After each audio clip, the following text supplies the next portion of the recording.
मैंने आपको पीडीएफ मैं भेजना ही भूल गया, आज ही याद आई, आपके ऑप्शनल के ग्रुप में मैंने डाल दिया है ना, तो आप दे देना इनको, ठीक है।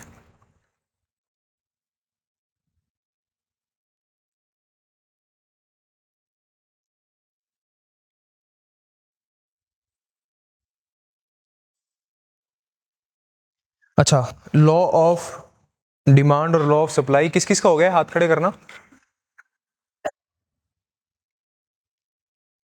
अब तुम हाथ नहीं खड़े कर रहे, जब मैं पूछ रहा तुम सबको हो गया था।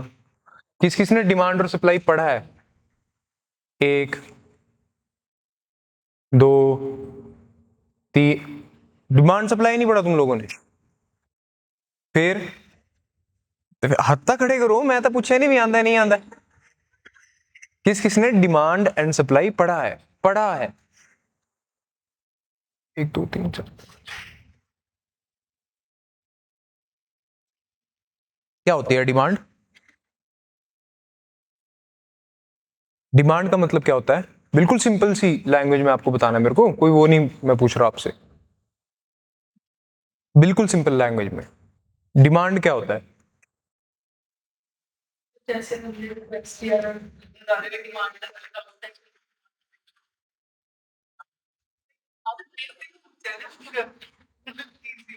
तो request is equal to demand.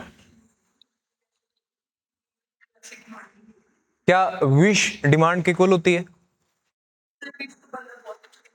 तो डिमांड के इक्वल होगी।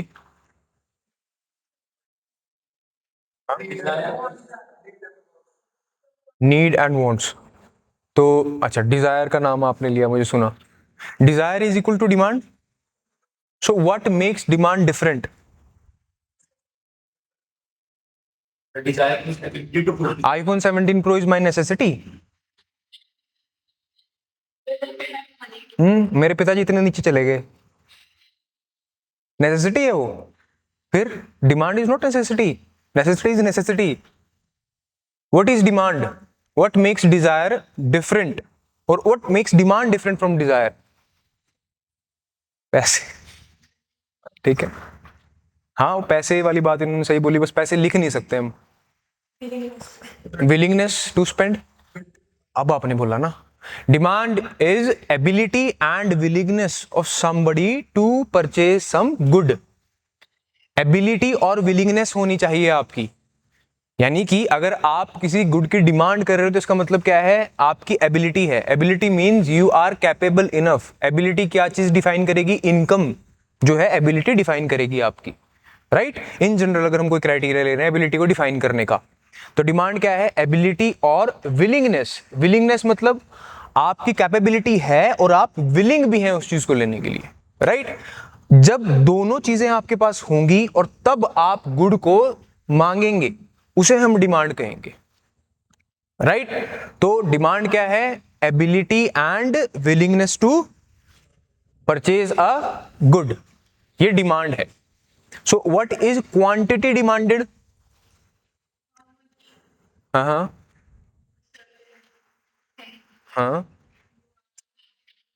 हम्म।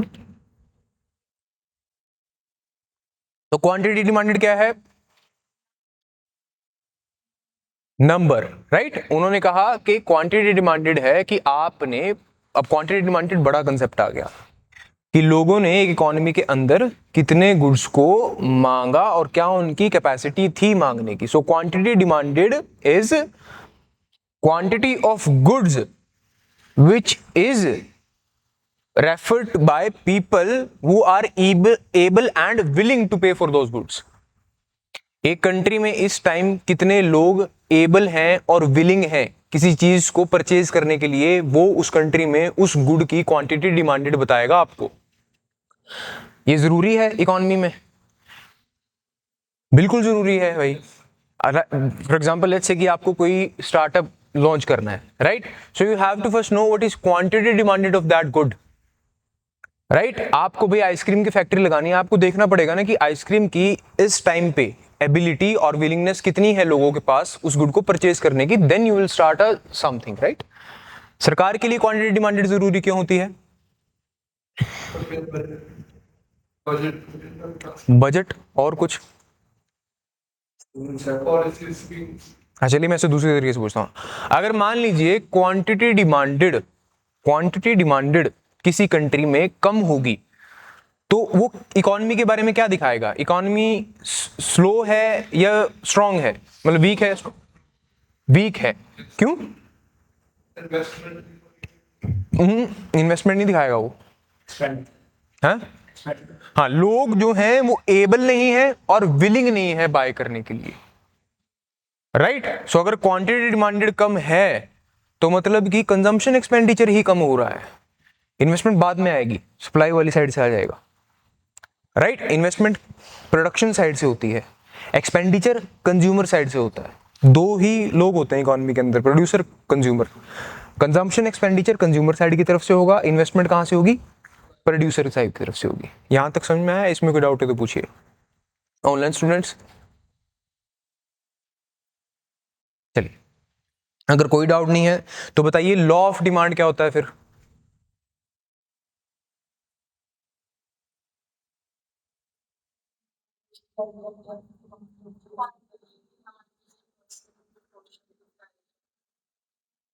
बहुत बढ़िया, अब समझाओ इसको।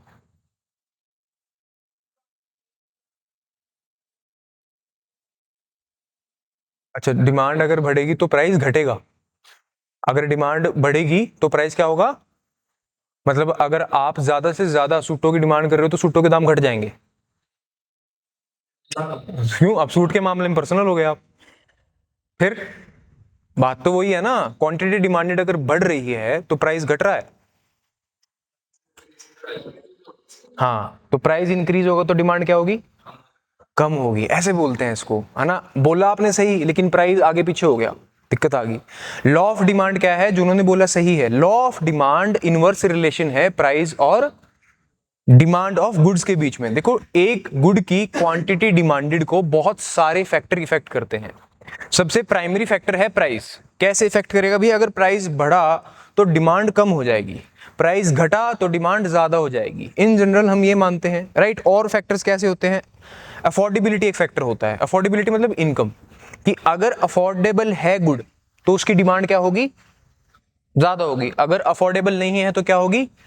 कम होगी। तो पहला फैक्टर क्या था? Price of good. दूसरा फैक्टर क्या है?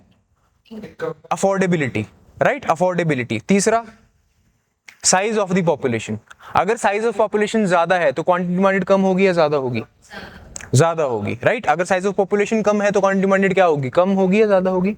कम होगी।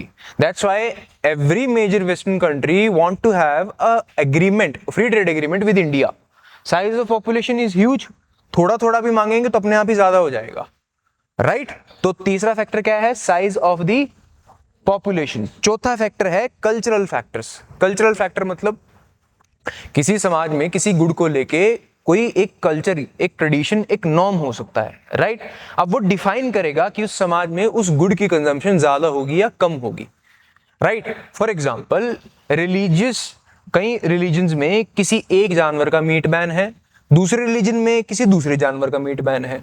तो अगर किसी एक कंट्री में मेजॉरिटी ऑफ रिलीजन, एक ऐसा रिलीजन है जो एक्स एनिमल के मीट को जो है क्या समझता है? गलत समझता है, तो वहां पे उस मीट की जो कंजम्पशन होगी वो क्या होगी? कम होगी। तो क्वांटिटी डिमांडेड क्या होगी? कम होगी। अब ऐसे ही दूसरी जगह कोई वाइल्ड एनिमल के मीट को जो है गलत समझता है, तो वहां पे उस मीट की कंजम्पशन क्या होगी? कम होगी। क्वांटिटी डिमांडेड कम होगी। तो कल्चरल फैक्टर्स एक फैक्टर का रोल प्ले करते हैं। इससे अगला है क्वालिटी ऑफ द गुड। क्या है? Quality of the good. अगर क्वालिटी ऑफ द गुड अच्छी होगी यानी कि पॉजिटिव होगी तो डिमांड ज्यादा होगी या कम होगी? अगर क्वालिटी ऑफ गुड नेगेटिव होगी तो क्या होगा? इसके बाद है एबिलिटी ऑफ सब्स्टिट्यूट्स। सब्स्टिट्यूट्स क्या होते हैं? सब्स्टिट्यूट का मतलब एक की जगह अगर कोई दूसरी चीज ले ले उसको हम उसका सब्स्टिट्यूट कहते हैं, राइट? कोई एग्जांपल देके बताएगा मेरे को? कॉफी और टी के अलावा ये तो बहुत ज्यादा कॉमन है। हाँ, जैगरी और शुगर हो सकता है, राइट? जैगरी और शुगर कैसे सब्स्टिट्यूट है? दोनों स्वीटनर है, दोनों क्या है? स्वीटनर है। तो एबिलिटी ऑफ सब्स्टिट्यूट का मतलब क्या हुआ?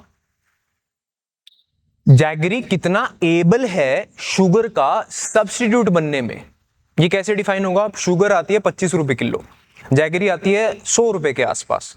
तो एबिलिटी कैसे डिफाइन हो रही है? प्राइस से। अगर जैगरी का प्राइस कम होता है तो उसकी ability of substitution of sugar बढ़ जाती है, राइट? तो एबिलिटी ऑफ सब्स्टिट्यूट भी एक गुड की क्वांटिटी डिमांडेड के ऊपर फर्क डालेगी। क्लियर? अगला फैक्टर है सीजनैलिटी। सीजनैलिटी कैसे होगा? अवेलेबिलिटी पे डिपेंड करेगा, तो डिमांड पे तो नहीं फर्क पड़ेगा, सप्लाई पे फर्क पड़ेगा। सीजनैलिटी के हम कहते थे ना, बेमौसमी सब्जी नहीं खाया करते, बेमौसमी फल नहीं खाया करते, सर्दियों में आम नहीं खाने होते भाई, तो वो सीजनैलिटी है। अब सर्दियों में आम की डिमांड कम होगी, ज्यादा होगी, राइट? गर्मियों में आम की डिमांड ज्यादा होगी या कम होगी? सीजनैलिटी। तूने उल्टा बोल दिया, तो सर्दियों में आम खा रही है, बीमार हो जाएगी, पेपर नहीं दे पाएगी 7 दिसंबर को, है? चलिए, अब लॉ ऑफ डिमांड क्या है? लॉ ऑफ डिमांड बोलता है कि भाई सारे फैक्टर्स को, जितने भी हमने अभी तक फैक्टर पढ़े, सबको कांस्टेंट रखो जो क्वांटिटी डिमांडेड के साथ छेड़छाड़ कर सकते हैं। सिर्फ एक फैक्टर जो है एक्शन में आएगा, जिसका नाम है प्राइस ऑफ द गुड। यानी कि जितने भी फैक्टर हमने पढ़े वो सारे फैक्टर शांत हैं, सिर्फ एक फैक्टर वेरिएबल है जिसका नाम है प्राइस ऑफ द गुड। अब वो कह रहे हैं अब देखो कि क्वांटिटी डिमांड पे क्या फर्क पड़ता है। तो लॉ ऑफ डिमांड बोलता है कि प्राइस का गुड के साथ क्या है? इनवर्स रिलेशन है। यानी कि अगर प्राइस ऑफ द गुड्स बढ़ते हैं तो डिमांड ऑफ द गुड क्या होगी? तो आप डिमांड कर्व ड्रॉ करेंगे। डिमांड कर्व सुना है आपने कभी? ये यस सर जो बोल रहे हैं इनका कॉमर्स बैकग्राउंड है? हाँ, तो नहीं बोलना। नॉन कॉमर्स बैकग्राउंड से किसी ने सुना है? नहीं सुना तो ध्यान से समझिएगा। इसे तो हम सब जानते हैं, एल, राइट? ये क्या है और ये क्या है? बहुत बढ़िया। यहां पे आएगा प्राइस और यहां पे आएगी क्वांटिटी डिमांडेड। ठीक है, इसमें तो कोई तकलीफ नहीं हुई। प्राइस 1 पे जो क्वांटिटी डिमांड करी जा रही है वो Q1 है, यानी कि P1 पे क्वांटिटी डिमांड हो रही है वो Q1 है।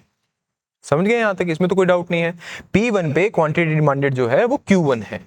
प्राइस इंक्रीज अगर हो गया तो फिर क्या होगा? अगर प्राइस इंक्रीज हुआ तो क्या होगा? डिमांड कम होगी, यानी कि डिमांड आगे जाएगी पीछे आएगी? पीछे आएगी। तो P2 पे जो क्वांटिटी डिमांडेड है वो Q1 के पीछे है। यहां तक क्लियर? इसमें कोई डाउट? अब अगर आप इन दोनों पॉइंट्स को जोड़ना चाहो तो आपका एक स्लोपी कर्व बनेगा जो डाउनवर्ड होगा या अपवर्ड होगा? डाउनवर्ड होगा, यानी कि ऐसे आएगा। ठीक है? जैसे जैसे आप डिमांड कर्व पे नीचे जा रहे हैं, क्वांटिटी डिमांडेड बढ़ रही है घट रही है? क्वांटिटी डिमांडेड जैसे जैसे आप नीचे जा रहे हैं वो बढ़ रही है घट रही है? तो इसीलिए उसमें नहीं रहना कि हमारा तो कॉमर्स बैकग्राउंड है, हमें नहीं पढ़ने। ठीक है, ये ऑल टुगेदर नई चीज होती है। समझ गए यहां पे? समझ में आया? P1 पे एक प्राइस पे Q1 डिमांड हो रही थी, प्राइस इंक्रीज हो गया तो डिमांड कम होगी, तो जब P2 हुआ तो Q2 हो गया, राइट? अब यहां पे हो क्या रहा है? डाउनवर्ड स्लोप अगर हम देखें तो अगर आप नीचे जाएंगे तो ये Q उधर जाएगा ना, तभी आप नीचे जा पाएंगे। तो क्वांटिटी जो डिमांड होगी वो इंक्रीज होती रहेगी। फॉर एग्जांपल अगर मैं यहां आ जाऊं, इस लाइन पे चलता हुआ अगर मैं यहां आ जाऊं तो प्राइस डिक्रीज हो गया है और क्वांटिटी इंक्रीज हो गई है। ये P3 हो गया और ये Q3 हो गया। यहां तक कोई डाउट? ऑनलाइन कोई डाउट है भी इसमें?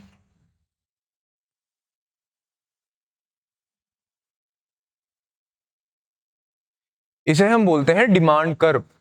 ठीक है? करना जरूरी क्यों है? बाई चांस अगर उसने क्वेश्चन पूछ लिया जो मैंने आपको पूछा कि अगर आप नीचे आएंगे डिमांड कर्व पे तो जो प्राइस क्वांटिटी होगी डिमांडेड वो बढ़ेगी या घटेगी, तो ये क्वेश्चन कोई बहुत बड़ा क्वेश्चन नहीं है, राइट। ये बड़े ही साधारण सा क्वेश्चन है, 11वीं क्लास के बच्चे को आता होगा। तो आप एक्सपेक्ट कर रहे हैं ना कि जब आप डीसी बनेंगे, आईएएस ऑफिसर बनता है जब इंसान, तो आईएएस ऑफिसर कहीं भी पोस्टेड हो सकता है, मिनिस्ट्री ऑफ फाइनेंस में भी पोस्टेड हो सकता है। क्यों हो सकता है? क्योंकि एक्सपेक्ट करते हैं कि उसको लॉ ऑफ डिमांड और लॉ ऑफ सप्लाई तो आता होगा, राइट। तो आपको ये तो आना चाहिए। क्या इसमें कुछ ऐसा है कि आपको इकोनॉमिक्स पढ़नी पड़ेगी? बहुत सिंपल सी चीजें हैं, ग्राफ के हिसाब से आप समझ रहे हैं, रीजनेबली समझ में आ रहा है। तो इसमें कोई डाउट है? ये बेसिक है आपका, इसमें कोई डाउट नहीं होना चाहिए 1% का भी।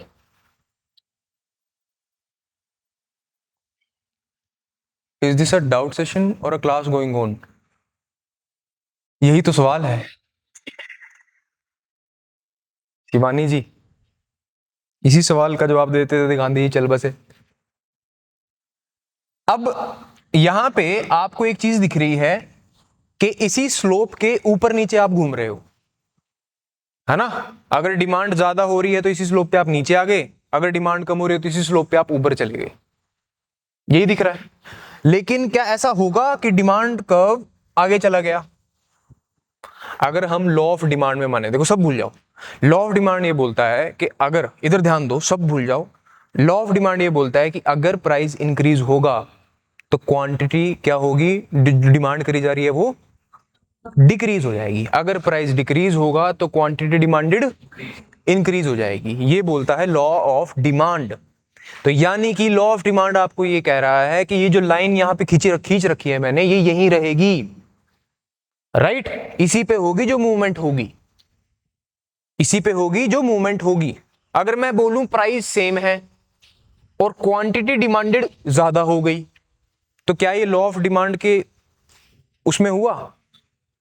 यहां तो लॉ ऑफ डिमांड टूट गया ना, क्योंकि लॉ ऑफ डिमांड तो ये बोल रहा है कि एक प्राइस पे एक क्वांटिटी डिमांडेड रहेगी। अगर प्राइस ज्यादा होता है तो वो घट जाएगी, अगर प्राइस कम होता है तो वो बढ़ जाएगी। मैं बोल रहा हूं प्राइस बढ़ा नहीं, प्राइस सेम है लेकिन क्वांटिटी डिमांडेड बढ़ गई, तो यहां पे हुआ क्या, लॉ ऑफ डिमांड टूट गया। क्यों? क्योंकि लॉ ऑफ डिमांड जो है वो क्या है, वो एक आइडियल सिनेरियो है। देखिए सिर्फ प्राइस ऑफ द गुड नहीं चेंज करता, बाकी सारे फैक्टर्स भी तो चेंज करते हैं ना। सीजनैलिटी आती है ना इकोनॉमी में, वो भी तो इफेक्ट डालेगी, राइट। अफोर्डेबिलिटी भी तो इफेक्ट डालेगी। अगर किसी कंट्री में इकोनॉमिक स्लो डाउन आ गया, रिसेशन आ गया, तो अफोर्डेबिलिटी तो कम होगी ना पॉपुलेशन की। तो प्राइस बेशक सेम रहे, क्वांटिटी डिमांडेड तो कम हो जाएगी, तो फिर लॉ ऑफ डिमांड तो टूट गया। अब हम इस लाइन पे आगे पीछे तो जा नहीं सकते, तो हम क्या करेंगे, लाइन ही बदल देंगे। इसको बोलते हैं शिफ्ट इन डिमांड कर्व। क्या बोलते हैं? Shift in demand curve. यानी कि आपके प्राइस सेम है लेकिन क्वांटिटी डिमांडेड और क्वांटिटी डिमांडेड में इंक्रीज या डिक्रीज हो रहा है। Your price is being constant but your quantity demanded is being variable. इसमें कोई भी डाउट है तो पूछिए, फेक हाँ नहीं करनी, बिल्कुल पूछना, एक्टिव हो गए।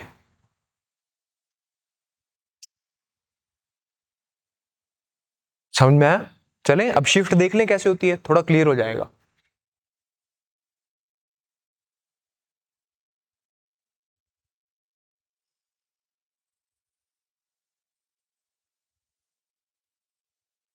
अभी हमने देखा था कि ये प्राइस 1 है, ठीक है, इस पे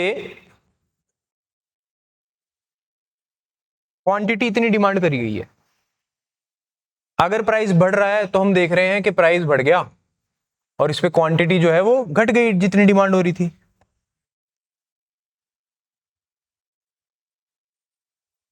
राइट। P2 एंड, ठीक है, P2 पे कितनी डिमांड हो रही है, Q2, ठीक है, मेरे को तो नहीं कह रहे, अच्छा ठीक है। P1 पे P1 Q1, P2 पे Q2, थैंक यू। अब यानी कि क्वांटिटी क्या हुई, डिक्रीज हुई। तो ये तो ठीक है, यहां तो लॉ ऑफ डिमांड के अंडर है ये चीज, उससे बाहर नहीं जा रही, लॉ सेटिस्फाई हो रहा है। अब हम कह रहे हैं सेम प्राइस पे डिमांड ज्यादा है कम हो रही है, यानी कि प्राइस सेम है, P2 ही है, लेकिन डिमांड हो गई ज्यादा।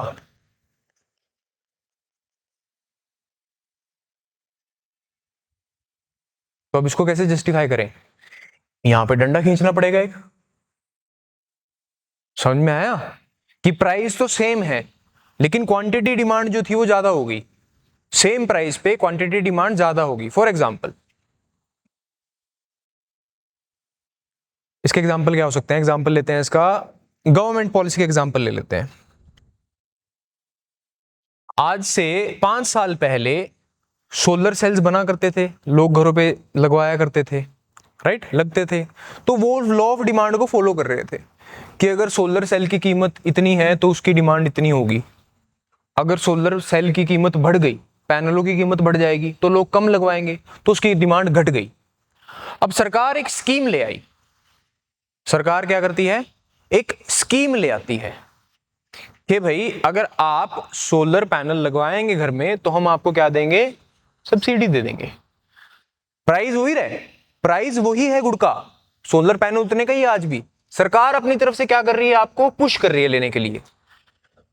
प्राइस वही हो गया। सरकार की स्कीम आने के बाद जो क्वांटिटी डिमांड करी जा रही थी वो क्या हो गई? इंक्रीज हो गई। इसकी वजह से आपको देखने को मिला कि जो सप्लाई कर्व है, ओ सॉरी डिमांड कर्व है D1, वो आउटवर्ड शिफ्ट हो गया। वो क्या हो गया? आउटवर्ड शिफ्ट हो गया। तो यानी कि जब भी shift in demand curve outward होगी तो वो क्या दिखाएगी? क्वांटिटी डिमांडेड इंक्रीज हो गई है। समझ में आया? जब भी शिफ्ट आउटवर्ड होगी तो वो क्या दिखाएगी? क्वांटिटी डिमांडेड इंक्रीज हो गई है। इसमें कोई डाउट अगर है तो पूछ लीजिए। राइट, तो सरकार स्कीम लेके आती है, प्राइजेस बढ़ते नहीं है, प्राइजेस सेम रहते हैं। राइट, प्राइस तो वही रहेगा, सोलर पैनल वाला थोड़ी कम करेगा। सरकार क्या करेगी? सरकार अलग, सरकार नज भी कर सकती है। जैसे मान लो जरूरी नहीं है सरकार सब्सिडी ही दे, सरकार स्वच्छ भारत करके क्या करेगी? सैनिटरी प्रोडक्ट्स की डिमांड बढ़ा देगी। है ना, इसको नज इफेक्ट बोलते हैं। नीति आयोग ने अपनी रिपोर्ट में लिखा था है कि नजिंग बहुत जरूरी होती है, वो बिहेवियरल इकोनॉमिक्स को चेंज करती है। तो सरकार स्वच्छ भारत जब करेगी तो लोगों को लगेगा कि नहीं यार, जब सारे बढ़ रहे हैं तो हमें भी बढ़ना चाहिए। राइट, तो होगा क्या? नज होंगे लोग। अब वहां पे सब्सिडी तो नहीं दी, प्राइस सेम है, डिमांड बढ़ गई, बिकॉज गवर्नमेंट की पॉलिसीज प्रो है। ऐसे बहुत सारे फैक्टर्स हो सकते हैं। फॉर एग्जाम्पल, इसका एक एग्जाम्पल हो सकता है कि टेक्नोलॉजी में कुछ इंप्रूवमेंट आ गया। राइट, मान लो इंटरनेट जो है वो फैल गया, हिमाचल के कुछ एरिया में इंटरनेट की अवेलेबिलिटी नहीं थी, आज से 10 साल के बाद वहां पे अवेलेबिलिटी हो जाती है। तो जो गुड्स नहीं डिमांड किए जा रहे थे आज तक, because internet availability was not there, अब वो डिमांड करे जा रहे हैं। सेम प्राइस तो सेम है लेकिन क्वांटिटी डिमांड क्या हो गई? इंक्रीज हो गई। तो अगर सिर्फ प्राइस में इंक्रीज या डिक्रीज होगा, सिर्फ प्राइस में इंक्रीज या डिक्रीज होगा तो आपको डिमांड कर्व को शिफ्ट करने की जरूरत नहीं है। लेकिन ऐसा होता नहीं है, दूसरे फैक्टर्स भी चेंज होते हैं। तो अगर अदर फैक्टर्स भी वेरिएबल होंगे जो कि होते हैं असलियत में, तो आपका डिमांड कर्व शिफ्ट करता रहेगा। जब जब डिमांड इंक्रीज होगी तो आपका डिमांड कर्व आउटवर्ड शिफ्ट करेगा, जब जब डिमांड डिक्रीज होगी आपका डिमांड कर्व इनवर्ड शिफ्ट करेगा। तो यानी कि आउटवर्ड शिफ्ट क्या रिप्रेजेंट करती है? इंक्रीज इन क्वांटिटी डिमांडेड, और इनवर्ड शिफ्ट क्या वो करेगी? Decrease in quantity demanded. अब यहां पे मैंने आपको आउटवर्ड और इनवर्ड करके समझाया है, इसे रटना नहीं है। इसको अगर हम डायरेक्शन के हिसाब से देखें तो अगर राइटवर्ड शिफ्ट हो रही है तो क्वांटिटी डिमांड इंक्रीज हो रही है, डिक्रीज हो रही है? इंक्रीज हो रही है। अगर लेफ्टवर्ड शिफ्ट हो रही है तो क्वांटिटी डिमांड इंक्रीज हो रही है, डिक्रीज हो रही है? डिक्रीज हो रही है। तो फ्लेक्सिबल रहना है उस चीज में। राइट, राइट वर्ड तो बढ़ ही रहा है ना, बाहर ही जा रहा है, और लेफ्ट वर्ड वो अंदर ही आ रहा है, इनवर्ड ही हो रहा है। ठीक है, तो दोनों तरफ से समझ लेना है इसको, बेशक लिख लेना कि आउटवर्ड के ब्रैकेट में राइट वर्ड भी लिख लेना और इनवर्ड के ब्रैकेट में इनवर्ड भी लिख लेना। यह है शिफ्ट इन डिमांड कर्व। यहां तक कोई डाउट है तो पूछिए।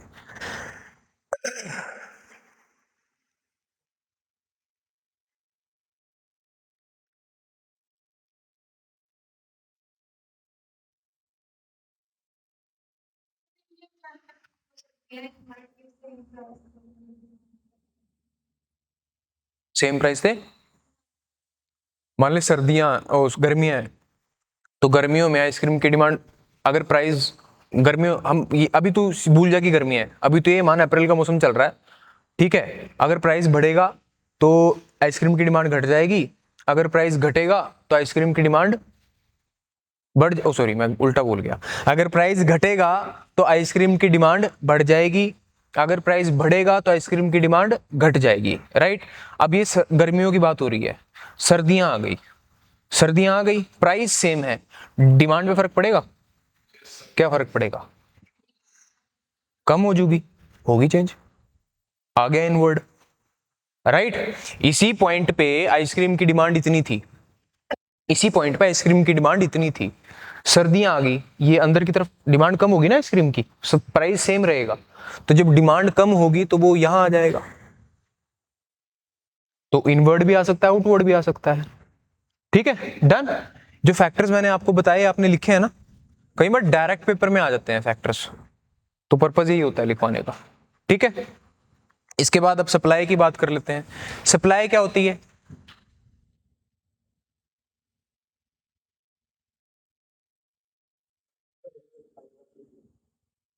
होता तू, मैं पूछ रहा सप्लाई की होती है, सप्लाई, डिलीवरी ऑफ गुड्स, जब तक डिलीवरी नहीं है,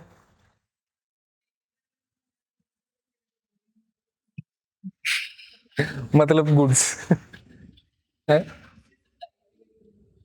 सप्लाई, रिलेशन नहीं, सिर्फ supply, production is equal to supply as per, तो उसके हिसाब से सप्लाई होगी। Ability and willingness of a producer to produce a good is quantity supplied, simple. उलझना नहीं है हमें, हमारा काम का है आसान करना, तो उलझोगे तो फंस जाओगे, ठीक है, उलझना नहीं है, आसान करना है उसे। तो ability and willingness of a producer, ability and willingness on the side of consumer is something we called quantity demanded, ability and willingness on the side of producer we will call quantity supply, कि आपकी ability है और आप willing हैं किसी चीज को produce करने के लिए, तब हम कहेंगे कि supply of good, right. Ability और विलिंगनेस को हम बोलेंगे सप्लाई ऑफ गुड। समझ में आया यहां तक? ये एक कंट्री के अंदर कितनी एबिलिटी और विलिंगनेस है सप्लाई को लेके, उसको हम बोलेंगे क्वांटिटी सप्लाइड, राइट। एक कंट्री के अंदर कितनी एबिलिटी है सप्लाई को लेके और विलिंगनेस है, उसको हम बोलेंगे क्वांटिटी सप्लाइड। सप्लाई को कितने फैक्टर्स जो हैं इफेक्ट करते हैं? सबसे पहला, प्राइस सप्लाई को कैसे इफेक्ट करता है?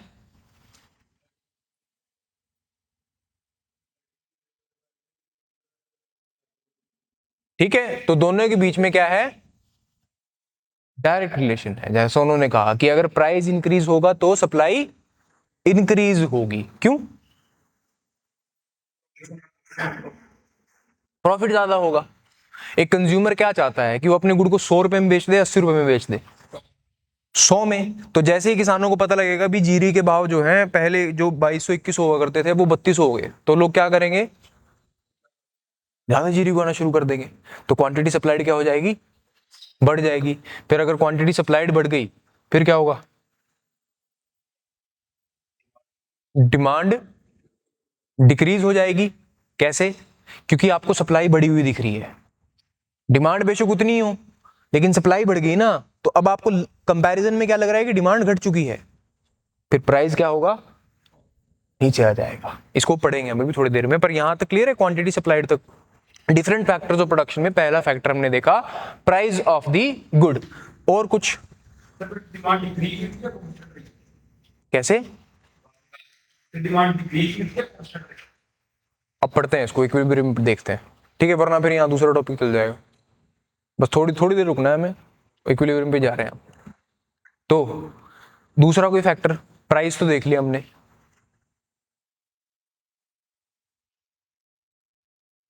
अरे और कोई फैक्टर सप्लाई को छेड़ता है जो? सप्लाई कम ज्यादा और फैक्टर्स की वजह से भी होती है कि सिर्फ प्राइस? हाँ, तो फैक्टर्स ऑफ प्रोडक्शन हम बोल सकते हैं, है ना। Land, labour, capital, entrepreneur, right. 4 factors of production है, land, labour, capital, entrepreneur, right. तो अगर इनमें कुछ छेड़छाड़ होगी तो सप्लाई में फर्क पड़ेगा, बिल्कुल पड़ेगा। लैंड अवेलेबल ही नहीं है, सप्लाई कम हो जाएगी। लेबर अवेलेबल ही नहीं है, सप्लाई कम हो जाएगी, राइट। कैपिटल नहीं है तो कुछ लगेगा ही नहीं, सप्लाई कम हो जाएगी। एंटरप्रेन्योर्स ही नहीं है, एंटरप्रेन्योर्स नहीं है तो बिजनेस ही शुरू नहीं हो रहा, सप्लाई कम हो जाएगी। सप्लाई कम हो जाएगी तो डिमांड तो है, तो आपको इंपोर्ट डिपेंडेंट होना पड़ेगा, राइट। आपको बाहर से सामान खरीदना पड़ेगा। So that was the main reason ना, हमने महालनोबिस मॉडल को चुना कि हम अपनी बेस को स्ट्रॉन्ग करना चाहते थे ताकि सप्लाई को तो देख सकें, वरना डिमांड, लोग तो रोटी मांगेंगे, बन रही हो ना बन रही हो वो तो मांगेंगे ना, शरीर की जरूरत है। तो अगर आप खुद नहीं बना पा रहे, आपको किसी और के घर से लेनी पड़ेगी। समझ में आया यहां तक? तो क्वांटिटी सप्लाइड में पहला फैक्टर था प्राइस ऑफ गुड, दूसरा फैक्टर था availability and quality of factors of production. क्या है? Availability and quality of factors of production. Availability और क्वालिटी दोनों बहुत जरूरी है। अवेलेबिलिटी और क्वालिटी, क्वालिटी को आप ऐसे समझिए कि अगर लेबर के पास स्किल ज्यादा अच्छी होगी तो उसकी क्वालिटी ज्यादा अच्छी होगी, राइट। तो अवेलेबिलिटी और क्वालिटी दोनों जरूरी है। इसके बाद अगला है availability and quality of, sorry, जो इन्होंने कहा raw material. Availability and quality of raw material. भाई रॉ मटेरियल जो है किस किस दाम पे मिल रहा है, अवेलेबल है भी है या नहीं है, राइट। क्वालिटी कैसी है उस पर डिपेंड करेगा कि सप्लाई कैसी होगी। उसके बाद चौथा फैक्टर है इन्वेस्टमेंट।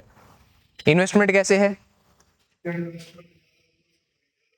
हाँ, जितनी ज्यादा इन्वेस्टमेंट होगी उतना बेहतर इंफ्रास्ट्रक्चर होगा, जितना बेहतर इंफ्रास्ट्रक्चर होगा उतना प्रोड्यूसर्स के लिए आसान होगा काम करना, राइट। फॉर एग्जांपल गवर्नमेंट ने मेगा फूड पार्क्स बनाए स्कीम के तहत, वो है क्या? वो इंफ्रास्ट्रक्चर है। गवर्नमेंट उनको बोल रही है कि हम आपको एक ही जगह पे क्या देंगे, शेल्टर सर्विस देंगे, वेयर हाउसिंग देंगे, टेस्टिंग फैसिलिटी देंगे, यानी कि आप अपनी फैक्ट्री में आइए, सारा काम एक ही एरिया के अंदर हो जाएगा। जैसे ही ट्रक आपका एक सेक्टर से बाहर निकलता है वो अप्रूव्ड होके रेडी टू सप्लाई निकलता है। तो इससे गवर्नमेंट ने क्या करा, इन्वेस्टमेंट करके एक इंफ्रास्ट्रक्चर क्रिएट कर दिया। जब इन्वेस्टमेंट करके इंफ्रास्ट्रक्चर क्रिएट कर दिया तो वो सप्लाई को पॉजिटिवली जो है पुश करेगा, राइट। अगर इन्वेस्टमेंट इंफ्रास्ट्रक्चर नहीं है फिर सप्लाई को नेगेटिवली पुल करेगा, नीचे खींच लेगा। समझ में आया यहां तक? डन। अब लॉ ऑफ सप्लाई क्या होता है?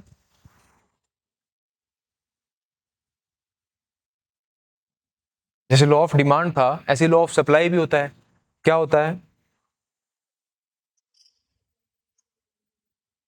Price increases, quantity supplied increases, right. Positive relation है दोनों में। तो अगर हम इसका ग्राफ बनाएं तो कैसा बनेगा?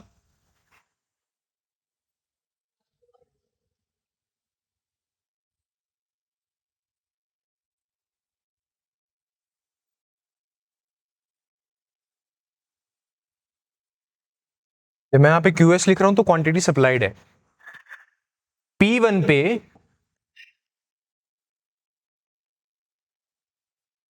इतनी सप्लाई थी, अब मैंने क्या करा, प्राइस को इंक्रीज कर दिया। प्राइस इंक्रीज हुआ तो आप मुझे बताइए P2 पे सप्लाई जो होगी वो इस तरफ करूं या इस तरफ करूं, राइट साइड करूं? तो S2 क्या हुआ, इस तरफ आ गया। अब दोनों को मिलाना है, कैसे मिलाऊं? डिमांड में तो मैंने दोनों को ऐसे मिला दिया था, पर यहां तो ऐसे मिलेंगे नहीं, तो फिर क्या करना पड़ेगा हमें, राइट। हमें अपवर्ड स्लोपिंग कर्व ड्रॉ करना पड़ेगा। यानी कि जब आप सप्लाई कर्व पे ऊपर से नीचे आ रहे हो तो क्वांटिटी इंक्रीज हो रही है, डिक्रीज हो रही है? ध्यान से देखो इसकी तरफ। जब सप्लाई कर्व पे आप ऊपर से नीचे आ रहे हो तो क्वांटिटी इंक्रीज हो रही है, डिक्रीज हो रही है? डिक्रीज, सब डिक्रीज बोल रहे हैं ना, डिक्रीज हो रही है। जब आप यहां खड़े थे और अब आप नीचे आए तो क्वांटिटी इंक्रीज हुई या डिक्रीज हुई? डिक्रीज हो गई। जब आप डिमांड कर्व पे ऊपर से नीचे आ रहे थे तो क्वांटिटी इंक्रीज हो रही थी या डिक्रीज हो रही थी? इंक्रीज हो रही थी, क्योंकि वो कैसे था, वो ऐसे था, डाउनवर्ड स्लोपिंग कर्व था। समझ में आया? ये क्या है? अपवर्ड स्लोपिंग कर्व है। क्यों हमने इसको अपवर्ड स्लोपिंग कर्व बोला? क्योंकि जब हम इसमें ऊपर की तरफ जाते हैं क्वांटिटी पॉजिटिवली इंक्रीज होती है, और डिमांड को हमने डाउनवर्ड स्लोपिंग की बोला क्योंकि जब हम नीचे की तरफ आते हैं तो क्वांटिटी इंक्रीज होती है। यहां तक समझ में आया? इसमें कोई डाउट है आपको? कोई डाउट नहीं है। अब इसमें भी शिफ्ट होगा। अगर प्राइस कांस्टेंट रहता है और दूसरे फैक्टर्स में चेंज आ जाता है, अगर प्राइस कांस्टेंट रहता है दूसरे फैक्टर्स में चेंज आ जाता है, तो इसमें भी तो शिफ्ट आ जाएगा। फॉर एग्जांपल अगर हम कहें प्राइस आज भी P2 ही है, लेकिन क्वांटिटी सप्लाइड क्या हो गई? इंक्रीज हो गई। पहले आप लेबरर्स के थ्रू एक चीज प्रोड्यूस करते थे, अब आप मशीन के थ्रू उस चीज को प्रोड्यूस कर रहे हो। आप अपने आप को एक फैक्ट्री वाला इंसान समझ के चलिए, राइट? क्या आप प्राइस कम करोगे? नहीं करोगे ना, तभी तो देश का विकास नहीं हो रहा। सबके मन में बेईमानी भरी हुई है ना? आप लोगों को प्रॉफिट कमाना है। जब आप प्राइस इंक्रीज डिक्रीज नहीं करोगे, प्राइस सेम रहेगा, मशीन आ गई, आपकी सप्लाई प्रोडक्शन जो है वो ज्यादा होगी या कम होगी? ज्यादा हो जाएगी। तो प्राइस तो सेम रहा, आपने जो क्वांटिटी सप्लाई कर रहे थे वो क्या होगी? इंक्रीज होगी। यानी कि आपका जो सप्लाई कर्व था वो राइट वर्ड जो है एक्सटेंड हो गया। राइट वर्ड क्या हो गया? एक्सटेंड हो गया, राइट? तो अगर सप्लाई कर्व में राइट वर्ड एक्सटेंशन आएगी, उसका मतलब होगा इंक्रीज इन क्वांटिटी, राइट? और अगर सप्लाई कर्व में लेफ्ट वर्ड कॉन्ट्रैक्शन आएगी, डिक्रीज इन क्वांटिटी सप्लाइड। समझ में आया? किसी को कोई डाउट है तो प्लीज पूछ लीजिए।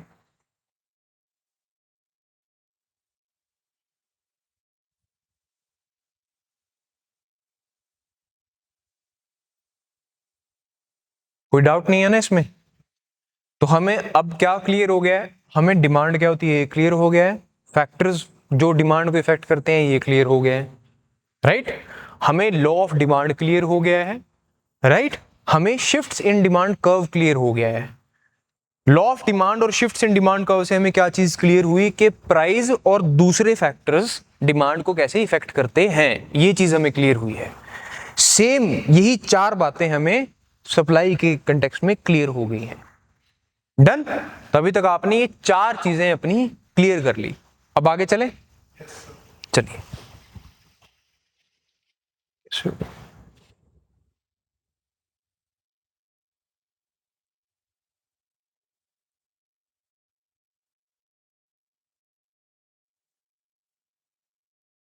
हाँ जी, हाँ जी, हाँ जी।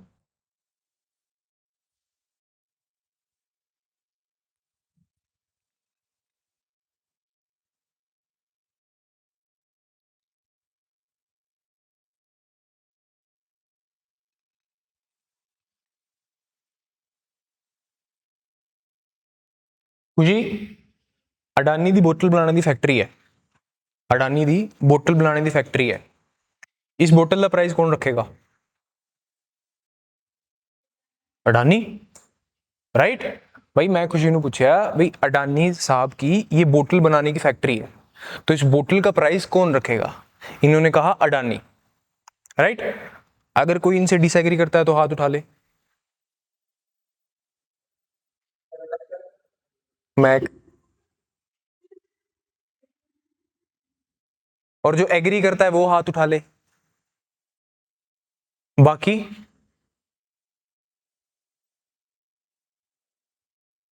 एक ही है।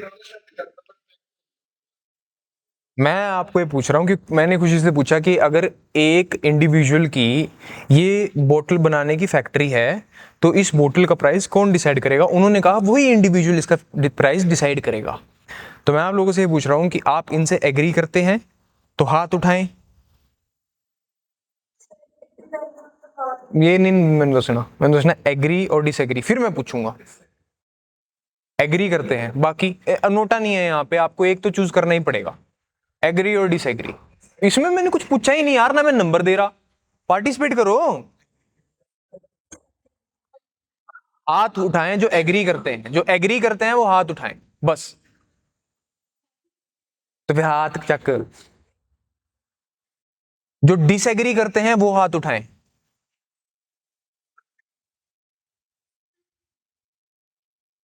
ठीक है, जो डिसएग्री कर रहे हैं वो क्यों डिसएग्री कर रहे हैं भाई? फिर भी वही कर रहा है डिसाइड तो।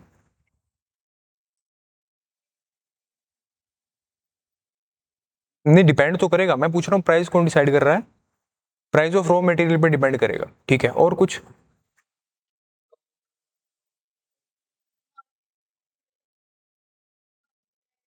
ठीक है, अडानी साहब नहीं कर सकते। मार्केट डिसाइड करती है प्राइस को।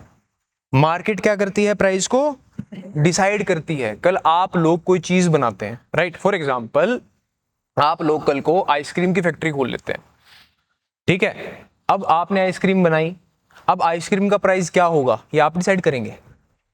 आपको लग रहा है कि आप डिसाइड करेंगे, बट आप प्राइस रखने से पहले 4 जगह पूछेंगे ना कि इसका प्राइस क्या है, इसका प्राइस कैसे रखना चाहिए, क्या चीज बीच में आनी चाहिए, फिर आप उसका प्राइस डिसाइड करेंगे।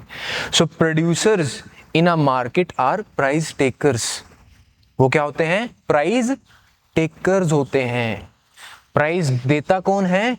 मार्केट देती है। और जो खुशी से एग्री कर रहे हैं वो क्यों एग्री कर रहे हैं? डिसाइड तो प्रोड्यूसर करेगा, वो कभी डिपेंड करता है।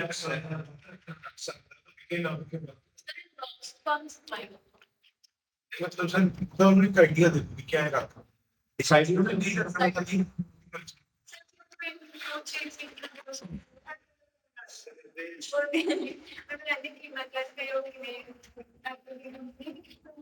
हम्म, इसे चाहे घाटा होवे चाहे प्रॉफिट, तो बात ही कर लेगा, डिसाइड तो कर सकता तो मैंने सच्ची दस, एक लॉजिकल इंसान काटा साइन करेगा? है। फिर सही क्वेश्चन डिसाइड सही कर सकता है। नहीं, मैं कह रहा हूं कि कौन डिसाइड करेगा? लॉजिकल इंसान क्या देख के डिसाइड करेगा? मार्केट देख के डिसाइड करेगा। बट क्या हर बार ये होता है? नहीं। एक मार्केट होती है जिसको हम बोल देते हैं मोनोपोली। क्या बोल देते हैं? मोनोपोली। मोनोपोली की कंडीशंस में मार्केट नहीं डिसाइड करेगी। जो प्राइसिंग पावर होगी वो प्रोड्यूसर की ज्यादा होगी, राइट। तो एक एबल मार्केट में क्या होगा? प्राइसिंग पावर प्रोड्यूसर की बहुत कम होगी। लेकिन जैसे जैसे वो मार्केट मोनोपोली की तरफ बढ़ती जाएगी वैसे वैसे प्राइसिंग पावर बढ़ती जाएगी। मोनोपोली और परफेक्ट कंपटीशन, मोनोपोली और परफेक्ट कंपटीशन एक डाइकोटमी है।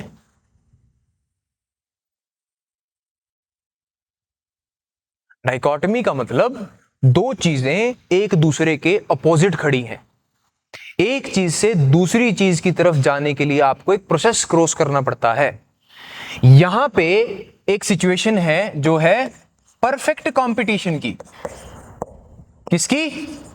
Perfect competition. मतलब कि एक मार्केट ऐसी है जिसमें सभी प्रोड्यूसर्स एक ही गुड प्रोड्यूस कर रहे हैं, right. Same Colgate, Pepsodent, charcoal black, फलाना टिमकाना, डायमंड डुइमंड जो भी है वो क्या? पेस्ट है, बात खत्म, टूथपेस्ट है, राइट। तो सभी कंज्यूमर सेम गुड प्रोड्यूस कर रहे हैं। ये परफेक्ट कंपटीशन है।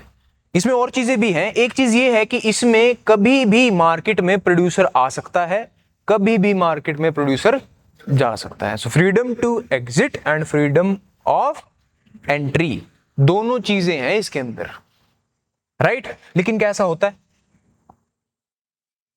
कैसा होता है? फ्रीडम टू एंट्री होता है? नहीं होता भाई, आपको कंपटीशन फेस करना पड़ता है ना। अब आप कह दें कि फ्रीडम टू एंट्री, मैं तो कल से तेल रिफाइन करना शुरू कर दूंगा, नहीं है ये तो। भाई कितना पहले आपको कंपटीशन फेस करना पड़ेगा। पहले तो इन्वेस्टमेंट लेके आनी पड़ेगी, इन्वेस्टर्स को एग्री करना पड़ेगा, फिर जो ऑलरेडी रिफाइन कर रहे हैं, मार्केट को कैप्चर करके बैठे हुए हैं, उनके साथ कंपटीशन फेस करना पड़ेगा। तो फ्रीडम टू एंट्री ही नहीं है। फ्रीडम टू एग्जिट की बात कर लो। अब हम इंडिया में इंसॉल्वेंसी एंड बैंकरप्सी कोड लेके आए, आप इकोनॉमी में पढ़ते हैं इस चीज को, राइट। जब बैंकिंग चैप्टर करते हैं, उसका पर्पस क्या था? उसका पर्पस ये था कि इंडिया में एक चीज देखी जा रही थी कि लिबरलाइजेशन और ग्लोबलाइजेशन आ गई नाम नाम के लिए। कंपनीज बन तो सकती हैं, लेकिन अगर इंसान को बिजनेस नहीं करना तो उसके लिए बेचारे के लिए क्या हो जाता है, उसको सारा घर बिक जाता है एक बिजनेस को बंद करने के चक्कर में। जबकि यूएस और दूसरी कंट्रीज में ऐसा नहीं है।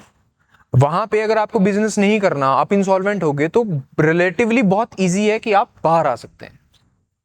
तो वहां पे परफेक्ट कंपटीशन की तरफ थोड़ी ज्यादा है इकोनॉमी, यहां पे कम है। और दूसरा सिरा जो है वो किसका है, मोनोपोली का है। यानी कि एक तरफ तो हम बोल रहे थे कि परफेक्ट कंपटीशन है, बहुत सारे प्रोड्यूसर हैं एक ही जैसा गुड्स प्रोड्यूस कर रहे हैं, राइट, और फ्रीडम टू एंट्री है, फ्रीडम टू एग्जिट है। यहां हम बोल रहे हैं कि एक प्रोड्यूसर है, वही प्रोड्यूस कर रहा है, कोई फ्रीडम टू एंट्री नहीं है, आप नहीं आ सकते, कोई फ्रीडम टू एग्जिट नहीं है। गुड्स सिर्फ एक प्रोड्यूस हो रहा है जो वो प्रोड्यूस कर रहा है, तो सेम सिमिलर का तो चांस ही नहीं पैदा होता। तो जब आप इस तरफ से इस तरफ आएंगे, जो प्राइसिंग पावर होगी प्रोड्यूसर की वो बढ़ेगी या घटेगी, बढ़ेगी। So when we move from the perfect competitive market to monopolistic market, the pricing power of producer increases, right. जब हम परफेक्टली कॉम्पिटिटिव मार्केट से मोनोपोलिस्टिक मार्केट की तरफ बढ़ते हैं तो प्राइसिंग पावर जो होती है वो प्रोड्यूसर की क्या हो जाती है, इंक्रीज हो जाती है। और जब वाइसा वर्सा करें तो डिक्रीज हो जाता है। यहां तक समझ में आया, इसमें कोई डाउट? हाँ जी,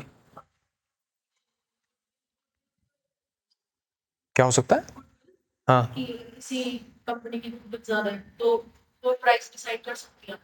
फिर वो परफेक्ट कंपटीशन नहीं है। परफेक्ट कंपटीशन भी एक आइडियल सिनेरियो है, ऐसा होता नहीं है, आइडियल सिनेरियो है, राइट। ये एक आइडियल सिनेरियो है, दोनों आइडियल सिनेरियोज हैं। मोनोपोली आपको कहीं कहीं कभी कभी देखने को मिल सकती है, वो भी नहीं होती है वैसे तो। दोनों एक आइडियल सिनेरियो है। अगर हम कहीं हैं या कोई और कहीं है तो इसके बीच बिचाले में है। कहीं पे डुओपोली हो सकती है, ट्राइपोली हो सकती है, ओलिगार्की हो सकती है, राइट। मोनोपोली एक्सट्रीम एंड है, परफेक्ट कंपटीशन बीच में है, तो कंट्रीज उसके बीच में है। जिस कंट्री में परफेक्टली कॉम्पिटिटिव मार्केट थोड़ी ज्यादा होगी, यानी कि जिस कंट्री की मार्केट थोड़ी इस साइड झुकी होगी, है ना, मान लो ये वेटिंग स्केल है, जब ये इस साइड झुका होगा तो उस कंट्री में प्रोड्यूसर्स के पास प्राइसिंग पावर कम होगी। जिस कंट्री में ये ग्राफ इस तरफ झुका होगा उस कंट्री में प्रोड्यूसर्स के पास प्राइसिंग पावर ज्यादा होगी। आप समझ में आ गया? डन? और कोई डाउट भाई?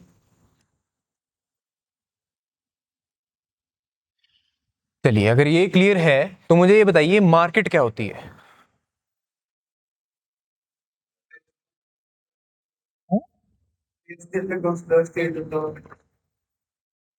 मैंने अमेजोन पे एक स्कूटर खरीदा, कौन सी प्लेस हुई? प्लेस तो नहीं हुई वो, मार्केट क्या है फिर?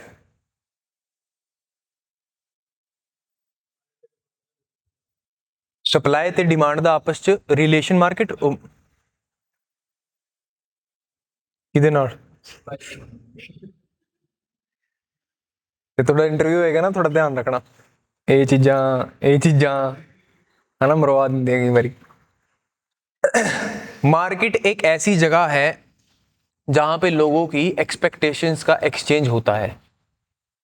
So market is a place for exchange of expectations. तीन चीजें होती हैं एक मार्केट के अंदर, वो तीन चीजें क्या हैं वो लिख लीजिए आप शॉर्ट में। हाँ, लिख दिया। पहली होती है exchange of information. Information regarding what? Regarding goods quantity, regarding goods demanded, regarding goods supplied, right. तो तीन चीजों में से पहली चीज जो हो रही है मार्केट के अंदर वो हो रही है एक्सचेंज ऑफ इंफॉर्मेशन, राइट। दूसरी चीज होती है वो होती है सेटिस्फैक्शन ऑफ एक्सपेक्टेशंस। दूसरी क्या होती है? Satisfaction of expectation. यानी कि अब वही बात कि मुझे स्कूटर चाहिए था तो अब मेरे लिए मार्केट क्या है? मेरे लिए मार्केट वो है जहां पे मेरी एक्सपेक्टेशन को सेटिस्फाई कर दिया गया। अगर वो मुझे किसी एक फिजिकल एजेंसी में जाके किसी स्टोर पे लेना पड़ा तो वो मेरे लिए मार्केट हो गई। अगर वो मुझे ऑनलाइन किसी डिजिटल प्लेटफॉर्म पे मिल गया, अमेजोन पे, तो वो मेरे लिए मार्केट होगी। अगर कोई बीच में थर्ड पार्टी है कि कोई अपना स्कूटर बेच रहा है और मैं उससे ले रहा हूं, अगर वहां मिल गया तो वो मेरे लिए मार्केट होगी। तो सेटिस्फैक्शन ऑफ एक्सपेक्टेशन जहां होगी वो मेरे लिए मार्केट होगी। राइट? एक्सचेंज इंफॉर्मेशन हुआ इन तीनों जगह पे, हुआ ना भाई? जब आप लेने गए, राइट, तो आप मान लो आप जो है स्कूटर लेने गए, आपको लगता था, राइट, जैसे हमारे बड़े बुजुर्गों का आज भी ये लगता है कि आज भी चंडीगढ़ में बड़ा जूस का गिलास 10 रुपए का मिलता है ना? तो मेरी दादी से मेरी इसी बात पे तीसरे दिन झगड़ा हो जाता है कि तू 60 रुपए का जूस पीता है भाई, 10 का मिलता है, मैंने तो आखिरी बार 10 का पिया था। अब वो आखिरी बार पता नहीं कब आए होंगे यहाँ पे, राइट? तो फिर अब हो क्या रहा है, आप जब स्कूटर लेने गए, फॉर एग्जाम्पल आपको लगता था कि एक स्कूटी आपको 15,000 की मिल जाएगी, आप गए मार्केट में, मार्केट ने आपको बताया कि 15,000 की नहीं है भाई साहब, 1 लाख के आसपास आपको एक स्कूटी पड़ेगी। तो यहां पे तीसरा फंक्शन हो गया, रैशनलाइजेशन ऑफ योर एक्सपेक्टेशन। आप तो कुछ भी एक्सपेक्ट कर सकते हो ना। एक प्रोड्यूसर का लगता है कि उसने शहद बनाया, बड़ी जी जान लगा के ऑर्गेनिक बना दिया, अब वो एज्यूम कर रहा है कि जितने उसके जोर लगे हैं भाई को उतना ही दाम मिल जाए। वो सोच रहा है कि मेरी शहद की डब्बी कम से कम 1000 की तो बिक जाएगी। अब वो मार्केट में आया, किसी ने खरीदी नहीं, क्योंकि मार्केट क्या कर रही है, मार्केट उसकी एक्सपेक्टेशन को रैशनलाइज कर रही है कि जनाब इतने की नहीं है, राइट? फोर्सेस हैं मार्केट में, डिमांड और सप्लाई नाम की, तो आपका दाम जो लगेगा वो इतना लगेगा। तो तीसरी चीज हो रही है, वो क्या हो रही है, रैशनलाइजेशन ऑफ एक्सपेक्टेशंस। तीन चीजें अगर किसी एक जगह पे होती है उसे हम क्या बोल देते हैं, मार्केट। ये मार्केट होती है, इससे कुछ अछूत नहीं है जो भी आपको लगता है कि मार्केट है। हैं? पैसा कैसे रह गया, समझा नहीं मैं। हाँ, मनी तो है ही है, मनी से तो खरीदेंगे बेचेंगे।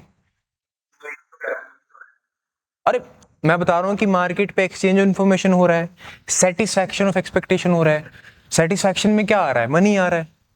मतलब फिर अगर हम एक एक चीज लिखेंगे आपकी लिस्ट बढ़ जाएगी, आपको याद करनी मुश्किल हो जाएगी, राइट? इसीलिए डेफिनेशंस को क्या रखा जाता है, इलैबोरेटिव रखा जाता है, फ्री टू इंटरप्रेट रखा जाता है।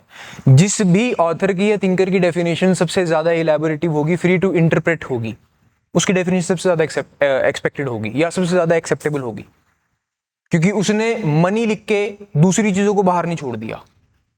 जैसे उसने मनी लिखा, जैसे मान लो मैंने मनी लिख दिया, बाटर तो चला गया पीछे, बाटर तो जो है वो पीछे चला गया।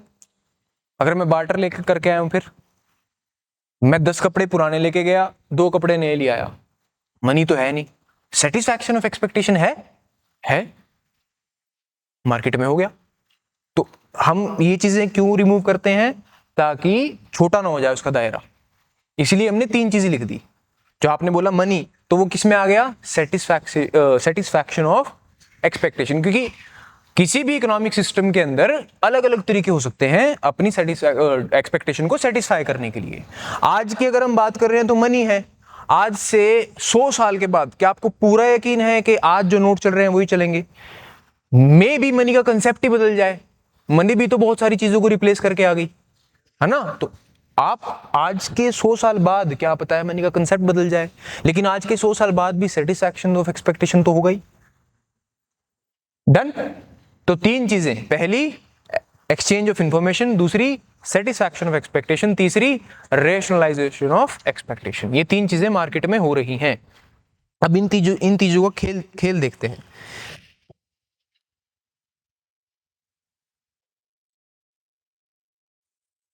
इसको चलो रह देता हूं।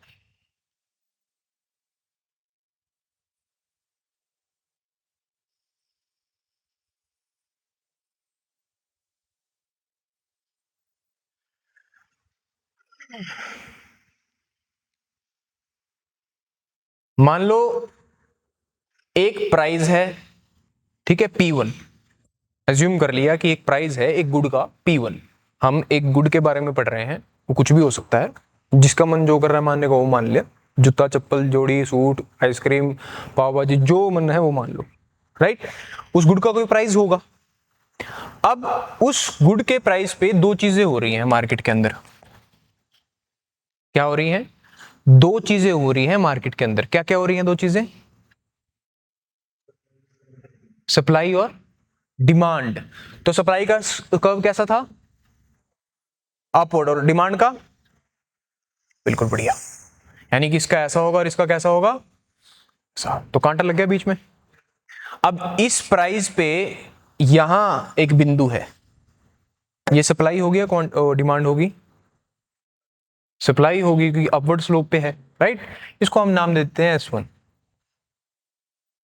इस पे यहां एक बिंदु है, ये सप्लाई हो गया, डिमांड होगी? डिमांड होगी। इसको हम नाम दे देते हैं T1।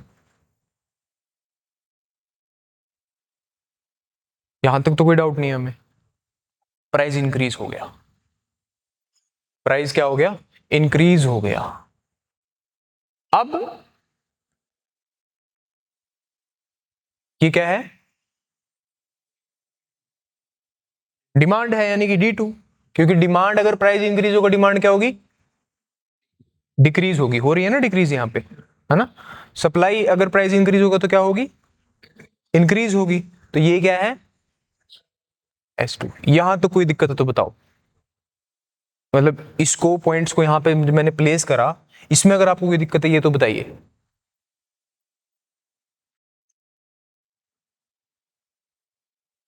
चले आगे। इसका मतलब आपको पिछला क्लियर होना चाहिए ना, फिर मैं आगे बढ़ूंगा। यहां तक आपका पिछला आपके काम आया। चले अब अगर मैं इस सिचुएशन की बात करूं, यानी कि अगर मुझसे कोई पूछे कि प्राइस 1 पे मार्केट की सिचुएशन क्या है, मार्केट की सिचुएशन प्राइस 1 पे क्या है, तो मैं उसको कहूंगा कि मार्केट की सिचुएशन प्राइस 1 पे कुछ ऐसी है कि सप्लाई जो है वो क्वांटिटी से, डिमांड से कम है या ज्यादा है? कम है। यानी कि डिमांड जो है वो ज्यादा है, सप्लाई जो है कम है। सो मार्केट में क्या है? अनमेट डिमांड की कंडीशन है। कौन सी कंडीशन है? अनमेट डिमांड की कंडीशन है। अनमेट डिमांड की कंडीशन है। सेटिस्फैक्शन ऑफ एक्सपेक्टेशन नहीं हो रहा है, यहां पे अनमेट डिमांड की कंडीशन हो रही है। यहां तक समझ में आया? अब अगर मुझसे कोई पूछ ले कि प्राइस 2 पे क्या कंडीशन है मार्केट की, तो प्राइस 2 पे मैं उसको कहूंगा कि सप्लाई जो है वो डिमांड से ज्यादा है। सप्लाई जो है वो डिमांड से ज्यादा है। तो यहां पे क्या है? यहां पे अनसोल्ड सप्लाई की कंडीशन है। कौन सी कंडीशन है? अनसोल्ड सप्लाई की कंडीशन है। यहां पे भी सेटिस्फैक्शन ऑफ एक्सपेक्टेशन नहीं है प्रोड्यूसर की साइड से। डन? इसको समझने में कोई दिक्कत है तो बताइए। अगर सप्लाई कम होगी, डिमांड ज्यादा होगी। अगर सप्लाई कम होगी और डिमांड ज्यादा होगी तो मार्केट अपने आप को क्या करेगी? भाई लोग प्रेशर डालेंगे ना प्रोड्यूसर्स पे सप्लाई ज्यादा करने के लिए, राइट। कारों की डिमांड इंडिया में इंक्रीज हुई है या डिक्रीज हुई है? इंक्रीज हुई है। सेमीकंडक्टर की डिमांड इंडिया में इंक्रीज हुई है या डिक्रीज हुई है? इंक्रीज हुई है। सप्लाई है ही नहीं। अगर है तो वो बहुत कम है, डिक्रीज हुई है। कंपैरेटिवली अगर हम बात करें तो डिक्रीज हुई है, राइट। तो फिर अब लोग क्या कर रहे हैं? लोग दबाव डाल रहे हैं। मार्केट जो है उस पर प्रेशर आ रहा है। किसके ऊपर आ रहा है प्रेशर? सप्लायर्स के ऊपर प्रेशर आ रहा है। तो गवर्नमेंट क्या कर रही है? इंडिया सेमीकंडक्टर मिशन लेके आ रही है कि सप्लाई को बढ़ाओ, राइट। तो प्रेशर आएगा, ये ऊपर की तरफ पुश करी जाएगी कि सप्लाई को बढ़ाओ ना, सप्लाई इंक्रीज करो, इसको ऊपर की तरफ लेके आओ। इसमें कोई डाउट है? यहां तक। दूसरी तरफ मान लो ज्यादा ऊपर उठा दी। अब यहां पे हो क्या गया? डिमांड कम होगी, सप्लाई ज्यादा होगी। डिमांड क्या हो गई? कम हो गई, सप्लाई ज्यादा होगी। अब प्रोड्यूसर के पास स्टॉक भरे पड़े हैं चीजों के, तो फिर वो क्या करेंगे? सेल लगा देंगे। राइट? सेल लगाने का मतलब क्या है? राइट? तो अब क्या होगा, यहां पे डाउनवर्ड प्रेशर लगाया जाएगा कि नीचे लेके आओ सप्लाई को। एक टाइम ऐसा आएगा जब अनसोल्ड सप्लाई भी नहीं होगी और अनमेट डिमांड भी नहीं होगी, जहां पे सप्लाई और डिमांड इक्वल हो जाएंगी। तो जब ये इक्वल हो जाएंगी, इसको हम बोलेंगे condition of equilibrium. Condition of equilibrium कि यहां पे इक्विलिब्रियम अचीव कर लिया, यहां पे सभी फैक्टर्स एक दूसरे के इक्वल खड़े हैं, और जो प्राइस यहां पे आएगा पी नॉट, इसको हम क्या बोलेंगे? Equilibrium price. क्या बोलेंगे? Equilibrium price. यहां तक समझ में आया? कोई डाउट है तो पूछिए प्लीज।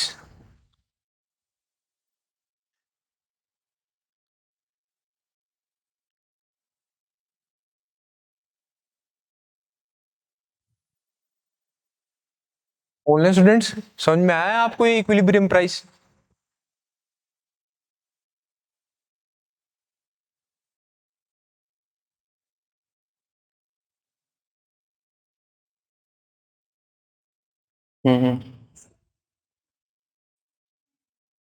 अच्छा,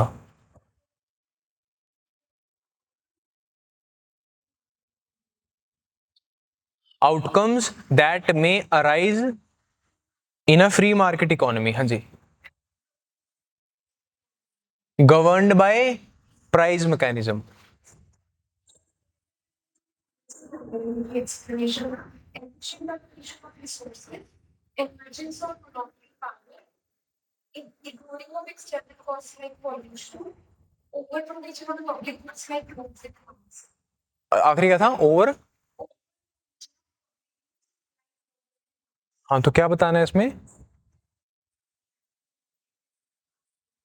कोई नहीं, मैं इसको बता दूंगा आपको, आप मेरे पास आ जाना क्लास के बाद, ठीक है? यही मैं आपको बता दूंगा, ठीक है? Hello sir, I want to ask in value added method of national income at what price will be done the calculation that market price और base price। मतलब नेशनल इनकम अकाउंटिंग हम करेंगे बच्चे अभी, इसके बाद आपका नेशनल इनकम अकाउंटिंग ही होगा, अनएम्प्लॉयमेंट खत्म हो जाएगा, नेशनल इनकम अकाउंटिंग ही होगा, उसमें मैं आपके इन सभी सवालों के जवाब दे दूंगा।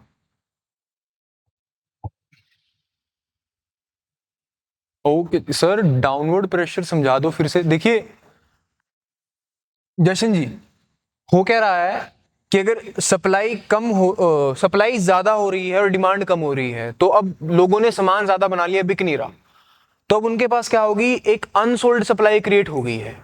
अब वो लोग क्या करेंगे? प्राइस को नीचे की तरफ खींचना शुरू करेंगे कि प्राइस कम कर देते हैं ताकि सामान बिक जाए।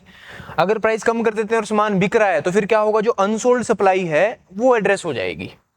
राइट? हमने देखा था ना कि अगर प्राइस कम हो जाए तो डिमांड इंक्रीज हो जाती है। तो प्राइस कम हो गया, डिमांड इंक्रीज होगी, जो अनसोल्ड सप्लाई थी वो बिकना शुरू होगी। जब प्राइस कम हो रहा है तो प्राइस यहाँ पे P2 लिखा हुआ है, प्राइस कम होगा तो मतलब नीचे की तरफ प्रेशर बनाएंगे, तो नीचे की तरफ आएगा तो एक स्टेज ऐसी आएगी जहां पे हम इक्विलिब्रियम अचीव कर लेंगे, और उस प्राइस को हम बोलेंगे इक्विलिब्रियम प्राइस। क्लियर जशन जी?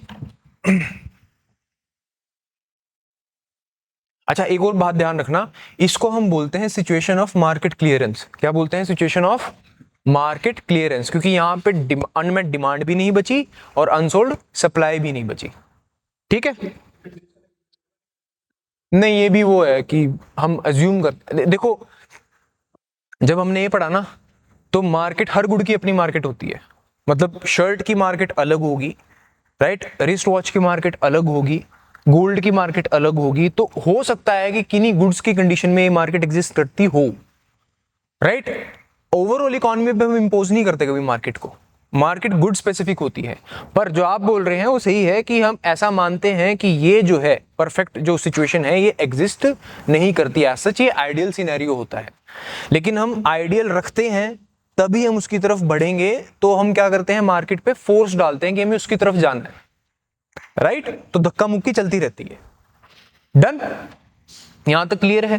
तो आपके 3 बेसिक कंसेप्ट हुए हैं अभी तक, सप्लाई, डिमांड और मार्केट। डन।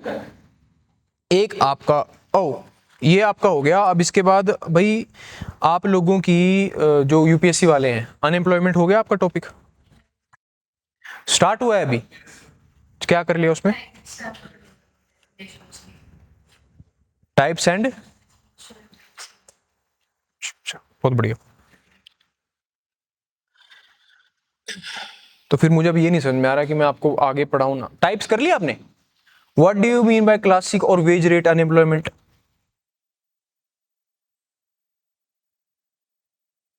ऐसे देखने से तो काम नहीं चलेगा। हाँ हाँ, वो एक ही और मतलब एक ही बात है, वो क्लासिकल और वेज रेट क्या है उसका मतलब? Expected wage rate not हाँ जी,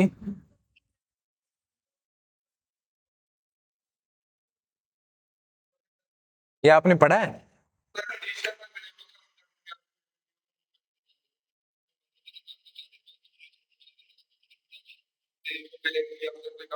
वो तो वॉलंटरी अनएम्प्लॉयमेंट होगी। वॉलंटरी अनएम्प्लॉयमेंट और स्ट्रक्चरल अनएम्प्लॉयमेंट, और कौन कौन सी पढ़ी थी हमने? फ्रिक्शनल, और एक और पढ़ी थी डिसगाइज में, एक और पढ़ी थी सीजनल। सीजनल, वॉलंटरी, स्ट्रक्चरल, ये जो अनएम्प्लॉयमेंट्स है ना, ये नेचुरल अनएम्प्लॉयमेंट होती हैं भाई, एक इकोनॉमी में ये होंगी। स्ट्रक्चर चेंज, हम ये तो नहीं मान सकते इकोनॉमी स्टैटिक रहेगी, वो कोई कंट्री अज्यूम भी नहीं करती और कोशिश भी नहीं करती स्टैटिक रहने की। हर कंट्री सोचती है कि हम ग्रो करेंगे, तो जब आप बोलते हैं कि हम ग्रो करेंगे तो आप स्टैटिक नहीं रहेंगे, राइट? तो स्ट्रक्चरल, सीजन भी आएंगे, सीजन को आप रो नहीं सकते, राइट? और वॉलंटरीनेस भी होगी, हर इंडिविजुअल चाहेगा कि वो एस्पिरेशनल बने, राइट? तो तीनों चीजें रहेंगी। हाँ जी, अभी तो मैं क्लास ले रहा हूं, आधा पौना घंटा मैक्सिमम, ठीक है? तो ये इनको नेचुरल रेट ऑफ अनएम्प्लॉयमेंट बोलते हैं, राइट? क्लासिकल और वेज रेट अनएम्प्लॉयमेंट क्या होती है, आपने क्या बताया था? जब expected wage rate नहीं मिलता ना employee को, जैसे मैं चाहती कि मुझे 50,000 per month salary चाहिए, लेकिन employee को 25 ही मिलता है। तो उस gap की वजह से मैं वो employment लूंगी नहीं, और इस वजह से unemployment लूंगी। ये तो वॉलंटरी नहीं होगी। पेस मिल रही है, जो सारा सारा कुछ मिल रहा है, पर बंदा मिलने के लिए तो काम नहीं कर सकता, भी एनवायरनमेंट का प्रेशर ही इतना ज्यादा है। तो ये आपने बोल दिया कि क्या है क्लासिकल, वॉलंटरी क्या होती है, मुझे वो बताइए।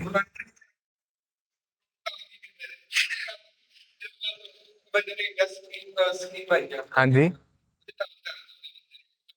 ਤੇ ਉਹ ਐਕਸਪੈਕਟ ਕਰ ਰਿਹਾ ਵੀ ਉਹਨੂੰ ਘੱਟੋ ਘੱਟ 200 ਜਾਂ 300 ਜਿੰਨਾ ਵੀ ਹੈਗਾ ਵੀ ਉਹਨਾਂ ਮਿਲੇ, ਮਿਲਦੇ ਉਹਨੂੰ 50 ਦੇਣਗੇ, ਮਤਲਬ ਘਾਟਾ ਪਰ ਡੇ ਇਨਕਮ 50 ਆ, ਕਿਤੇ ਐਕਸਪੈਕਟ ਕਰ ਰਿਹਾ ਉਹ 200 ਮਿਲੇ, ਤੇ ਉਹ ਵਲੰਟਰੀ ਉਹਨੂੰ ਛੱਡ ਕੇ ਆ ਗਿਆ। ਉਸ ਤੋਂ ਬਾਅਦ ਜਦੋਂ ਕਲਾਸੀਕਲ ਚ ਇਦਾਂ ਦਾ ਵੀ ਉਹਨੂੰ ਕੰਮ ਮਿਲ ਗਿਆ, ਸਾਰਾ ਕੁਝ ਠੀਕ ਆ, ਵੇਜਸ ਵੀ ਠੀਕ ਨੇ, ਪਰ ਉਹਦੇ এনवायरमेंट ਦਾ ਇੰਨਾ ਪ੍ਰੈਸ਼ਰ ਆ ਰਿਹਾ ਵੀ ਇੱਕ ਬੰਦਾ ਉਹਦੇ ਸਿਰ ਤੇ ਬਿਠਾਇਆ ਹੋਇਆ ਵੀ ਤੂੰ ਇਦਾਂ ਕਰਨਾ ਕੰਮ ਸਾਰਾ, ਤੇ ਉਹ ਪ੍ਰੈਸ਼ਰ ਮਿਲ ਗਿਆ ਦਿਮਾਗ ਵੀ ਉਹਦੇ ਕਰਕੇ ਉਹ तो job नौकरी छड़ के आया है, लग जा रहा है, ये वॉलंटरी ही है।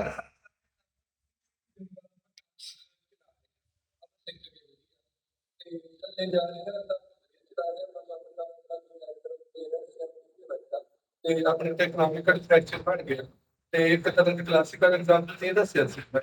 चले मैं आपको पहले क्लासिकल समझा देता हूँ, फिर मैं आपको इनकी बात बता दूंगा। है ये वॉलंटरी ही भाई, एग्जाम में आए तो वॉलंटरी लिख के आना।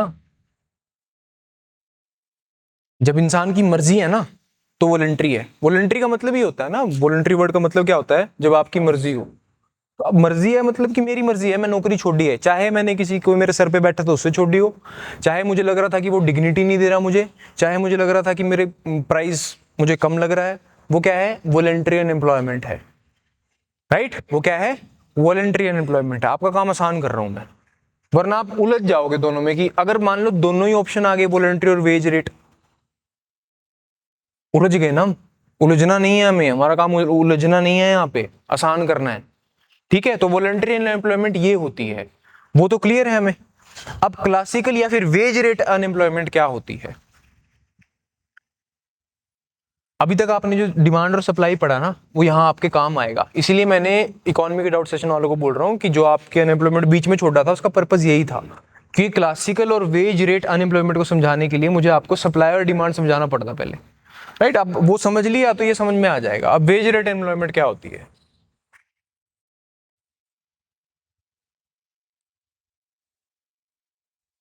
इधर प्राइस लिखते थे हम, इधर हम लिखेंगे वेजेस, राइट। इधर हम क्या लिखते थे, क्वांटिटी डिमांड और क्वांटिटी सप्लाइड, यहां पे हम लिख देंगे क्वांटिटी ऑफ लेबर। अब कुछ नहीं याद रखना, पुराना जो पढ़ा है, जो ध्यान है, कहीं किसी के इंटरव्यू में सुना है, किसी सुपरस्टार टीचर से सुना है, उसे थोड़ी देर भूलो और यहां बिल्कुल ब्लैंक स्टेट ऑफ माइंड के साथ आओ, ठीक है। वो ज्यादा प्रोडक्टिव होती है। ये आपकी एक वेज का रेट है, वेज 1। ये आपकी एक वेज का रेट है, वेज 1। ये इस पे इसको हम सीधा खींच देते हैं। अब क्वांटिटी लेबर में क्वांटिटी लेबर की सप्लाई भी होगी, क्वांटिटी लेबर की डिमांड भी होगी, होगी ना, दोनों चीजें होंगी ना। तो हम दोनों लाइन खींच लें, यहाँ पे सप्लाई की लाइन हम ऐसे खींच लेते हैं, डिमांड की लाइन हम ऐसे खींच लेते हैं। डन।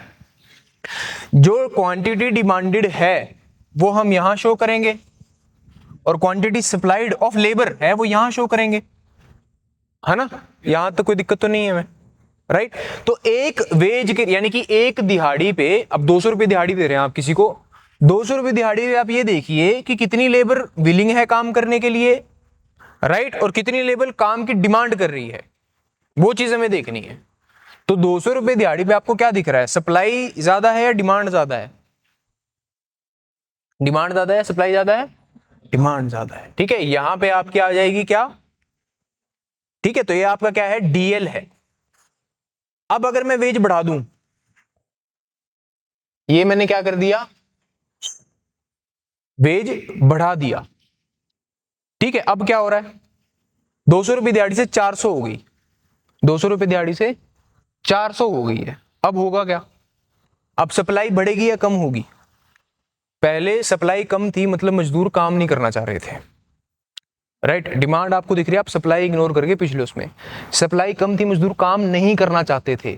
मजदूर काम नहीं करना चाहते 200 रुपए में, तो आप क्या करते हैं, आप इमेजिन किए, आप मार्केट में गए, आपने बोला 200 रुपए में मेरा एक काम कर देगा, वो कहेगा मैं नहीं करूंगा 200 रुपए में काम। सप्लाई कम लग रही है आपको, लेबर चौक पे आप गए, आपने बोला 200 रुपए में ये 1 किले की सफाई करनी है, कौन कौन करेगा, सिर्फ एक ही इंसान ने हाथ कटा गया, वहां पे 20 लोग खड़े थे, सप्लाई कम हुई, राइट। अब आपने दिहाड़ी बढ़ा दी, 400 रुपए कर दिया आपने, तो अब सप्लाई क्या होगी, ज्यादा हो गई है। तो सप्लाई के कंपैरिजन में अगर आप डिमांड को देखते हैं तो डिमांड क्या हो जाती है, आपको रिड्यूस दिखती है, डिमांड आपको क्या दिखती है, कम दिखती है। ये समझ में आया भाई। अगर आप दिहाड़ी, इसको बिल्कुल सिंपल समझते हैं, अगर आप वेजेस बढ़ाएंगे तो आपकी सप्लाई जो होगी लेबर की, वो इंक्रीज होगी या डिक्रीज होगी, इंक्रीज होगी, राइट भाई। अगर आप ज्यादा पैसे देंगे तो ज्यादा लेबर काम करने के लिए आएगी। डन। सप्लाई ज्यादा हो गई, सप्लाई कम हो गई, सप्लाई ज्यादा होगी, सप्लाई कम होगी, यानी कि अगर आप पैसे ज्यादा दे रहे हैं तो सप्लाई ज्यादा है। जब सप्लाई ज्यादा है, लेबर आपको छुट्टी की मिल रही है, तो अब आप क्या करेंगे, अब आप कम करेंगे वेज को। आपको पता है कि 700 रुपए में तो सारे काम करने के लिए तैयार है, तो आप कहेंगे चल 500 में कौन करने के लिए तैयार है, फिर सप्लाई क्या होगी, कम होगी। तो ऐसे ही मार्केट में एक रेट डिसाइड होगा वेजेस का, जो इक्विलिब्रियम वेज जिसको हम बोलेंगे। ये तो सिंपल कंडीशन है, यहां तक समझ में आया, इसमें कोई डाउट है तो पूछिए। ये सिर्फ एक सिंपल मार्केट की कंडीशन है, अनएम्प्लॉयमेंट के कंटेक्स्ट में हम बात कर रहे हैं, इसमें कोई डाउट है तो पूछिए।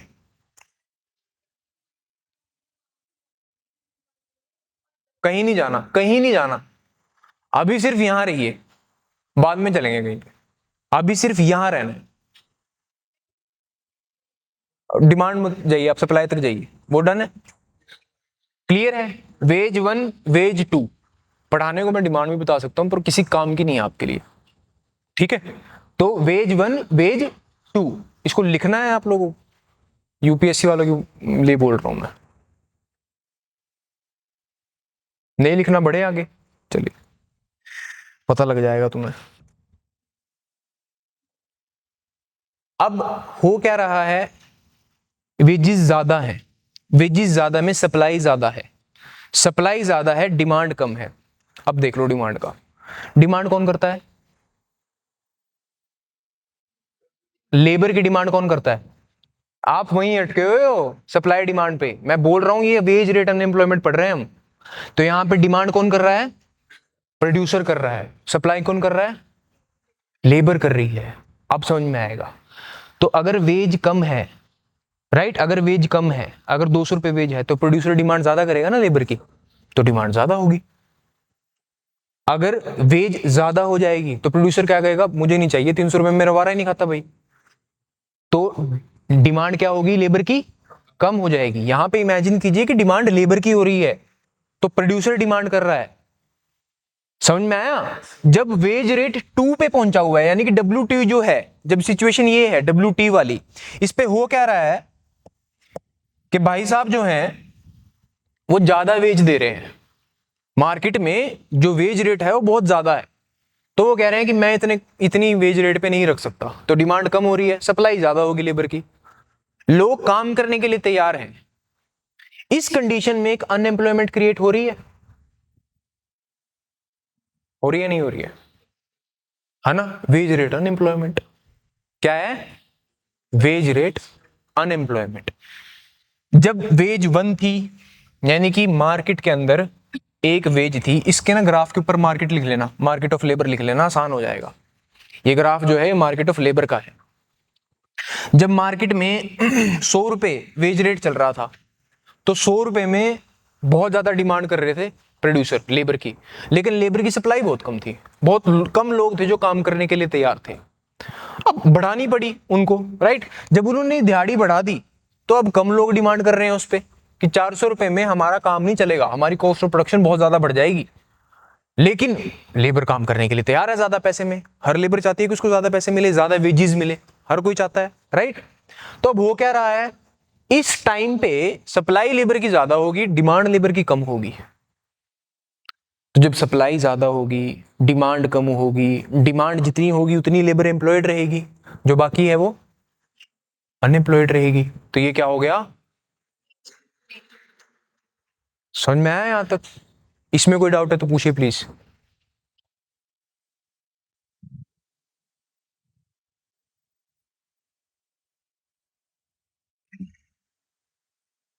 मैं क्या जवाब दूं सिमरन इस चीज का? अब देख लेते हैं कि टाइम कितना बचता है।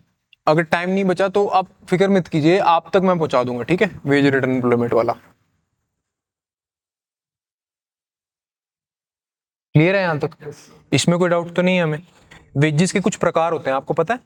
मिनिमम वेज होता है, लिविंग वेज होता है, फ्लोर वेज होता है, राइट, और एक होता है फेयर वेज। सब सुने हैं ना हमने? फ्लोर वेज सुना है हमने? नहीं सुना हमने। मिनिमम वेजेस क्या होता है? जब मैं मिनिमम वेज बोल रहा था आप सब हाँ कर रहे थे।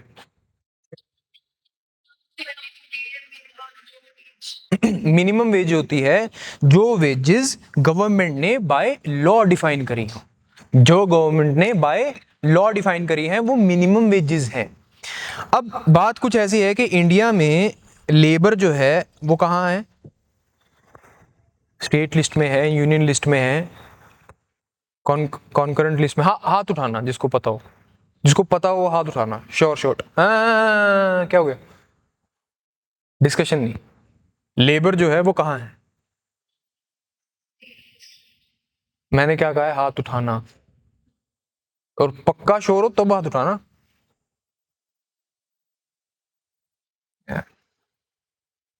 बाकी अच्छा, हाथ नीचे करना। 7 दिसंबर को पीसीएस कौन कौन दे रहा है? तो आप सब लोग क्या करेंगे? मैं कोई यहाँ बेइज्जती इज्जत वो नहीं कर रहा आप लोगों की, बहुत नॉर्मल है कि नहीं पता होता। अगर मुझसे पूछते हैं, मुझे भी नहीं पता होता। क्यों? क्योंकि ये याद नहीं होते। आप लोगों को बस इतना सा काम है, जब आपका पेपर होगा ना 3-4 दिन पहले पढ़ लेना state list central list, question आ जाते हैं टूचू पूचू से, ठीक है। कॉन्स्टिट्यूशन में लिखी तो है, याद करने के लिए नहीं बोल रहा, पढ़ने के लिए बोल रहा हूं। तो लेबर कहाँ है? स्टेट लिस्ट में है। अब इसको हम नेचुरली कर सकते थे। देखो 4 लेबर लॉज के बारे में आपने सुना है, कोड ऑफ वेजेस ये सब आ रहे हैं, अभी तक आ नहीं पाए। क्यों नहीं आ पाए? क्योंकि लेबर पे स्टेट कानून बनाती है। तो पार्लियामेंट ने बेशक कोड दे दिया, वो एक वो हो गया कि ऐसा हम चाहते हैं कि हो देश में, करना नहीं करना स्टेट के हाथ में है। तो आप यहां से अज्यूम भी कर सकते थे कि लेबर कहां होगा, अगर लगाना ही पड़ जाता एक्सट्रीम एंड में तुक्का। तुक्का भी ऐसे थोड़ी, वो यूपीएससी में ऐसे करके थोड़ी तुक्का लगाया जाता है, रीजनेबल तुक्का लगाया जाता है। तो फिर यहां से लगता हो, ठीक है। लेबर स्टेट का सब्जेक्ट है, तो मिनिमम वेजेस हर स्टेट ने अपने हिसाब से डिफाइन कर रखी है। जो मिनिमम वेजेस में सबसे लोएस्ट वेज होगी उसे हम कह देते हैं फ्लोर वेज। क्या कह देते हैं? Floor wage. मिनिमम वेजेस में जो सबसे कम वेज होगी किसी स्टेट की, उसको हम बोल देंगे फ्लोर वेज। अगर किसी कंट्री में वेज डिसाइडिंग अथॉरिटी एक ही है, तो मिनिमम वेज फ्लोर वेज के इक्वल हो सकती है, कोई बड़ी बात नहीं है। मिनिमम वेज फ्लोर वेज के इक्वल हो सकती है। पर अगर किसी कंट्री में डिफरेंट डिफरेंट मिनिमम वेजेस हैं, तो उनमें से जो सबसे कम होगी उसको हम क्या कहेंगे? फ्लोर वेज कहेंगे। यहां तो कोई डाउट तो पूछिए।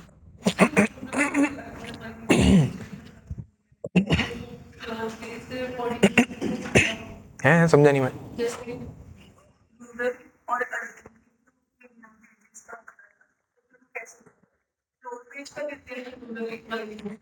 जो सबसे कम होगी, अगर रूरल सबसे कम है तो उसको ले लेंगे। पर वैसे तो जब लेते हैं तो floor ways of rural, floor ways of minimum urban, दोनों को देखते हैं। हाँ ऐसे ही लेते हैं, ठीक है, डन।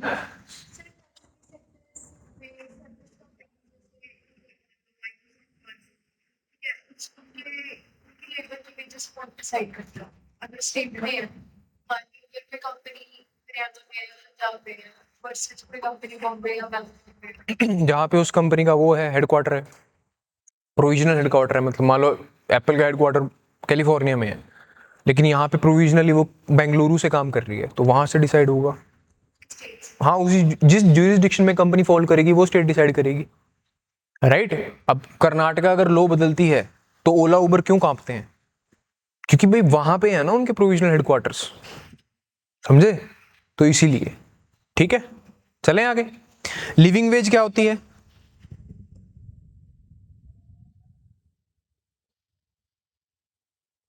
ये तो डीपीएसपी में पढ़ते हो आप सब, कि जो एक इंसान के मिनिमम स्टैंडर्ड्स ऑफ लिविंग हैं उसको हम लिविंग वेज बोलते हैं, जो एक इंसान को इंसान दिखाती हैं। अब ऐसा नहीं बोल सकते कि एक मजदूर को 200 रुपए दे दिए हो जाएगा इसका पूरा। भाई 200 एनिमल एग्जिस्टेंस नहीं है, इंसान होता है, त्योहार होते हैं, इच्छाएं होती हैं, उनको पूरा करना होता है। तो लिविंग वेज जो है वो एक सब्जेक्टिव इंटरप्रिटेशन पे डिपेंडेंट है कि कितनी होगी। जितनी भी होगी मिनिमम वेज से तो ज्यादा ही होगी, राइट। तो एक तरफ आपने रख दी मिनिमम वेज और एक तरफ आपने रख दी लिविंग वेज, यानी कि मिनिमम वेज आपने रख दी यहां पे, लिविंग वेज आपने रख दी यहां पे। लिविंग वेज को प्रोड्यूसर नहीं मानेंगे, वो कहेंगे आप बोल रहे हो कि इस आदमी को मैं टेंट लगाने के 1 लाख रुपए दे दूं पर मजदूर, पर टेंट तो भाई साहब मेरा लग जाएगा, इसका तो क्या लगेगा, नहीं मानूंगा मैं, राइट। पर सरकार बोल रही है भाई 1 लाख रुपए में इंसान जो है, ये लेबर है, ये अच्छी जिंदगी जिएगा, ये भी मखाने खाएगा, ये भी भाई जो है जिम जाएगा, ये भी सब करेगा। अधिकार नहीं है उनको भी है। आप लोगों को हंसी आ रही है शायद, आप इंडिया की लेबर को इमेजिन कर रही हो, नॉर्वे में होती है ये लेबर। हमारे भाई बंधु बाहर भी तो रहते हैं, वो भी ऐसी जिंदगी जी रहे हैं या नहीं जी रहे? फिर है ना। तो यहां तक ठीक है बात कि आप जो मैंने अभी आपको इमोशनल स्पीच दी बढ़िया है, पर फिर हम नहीं लगा रहे, हम तो बाहर ही जाके बिजनेस कर लेंगे, बाहर ही दे देंगे भाई। सरकार कहेगी नहीं नहीं बाहर मत जाइए। अगर एक सरकार मिनिमम वेज को लिविंग वेज के इक्वल कर दे तो इन्वेस्टमेंट नहीं आएगी। चाइना ने क्या कहा, ये मेरे मजदूर हैं, पिटो मारो जो मर्जी करो, 100 रुपए दो 10 रुपए दो, जैसा तुम्हारा मन करे करो, ठीक है। सारी इन्वेस्टमेंट लेके वहां पहुंच गए, आज आधी से ज्यादा फैक्ट्री चाइना में लगी हुई है। कुछ रीजन है ना, लेकिन डेमोक्रेटिक कंट्री ऐसा नहीं कर सकती। तो एक काम करते हैं, मिनिमम वेज और लिविंग वेज के बीच में कुछ डिसाइड कर लेते हैं। जो बीच में डिसाइड होगी, जो फेयर होगी प्रोड्यूसर को भी और लेबर को भी, उसको हम क्या बोल देंगे? Fair wage. समझ में आया? तो अगर आपको एग्जाम में क्वेश्चन आ जाए कि ये 4 वेजेस हैं, इन्हें असेंडिंग या डिसेंडिंग ऑर्डर में रखिए, तो आप रख लेंगे? Living wage, fair wage, minimum wage, floor wage, रख लेंगे या नहीं? बस, और फिर मुझे कोई टेंशन नहीं अगर आप रख लेंगे तो।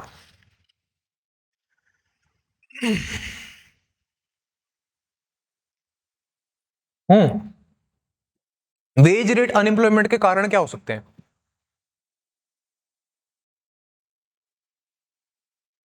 जो कंडीशन हमने अभी ऊपर देखी, इसके कारण क्या हो सकते हैं?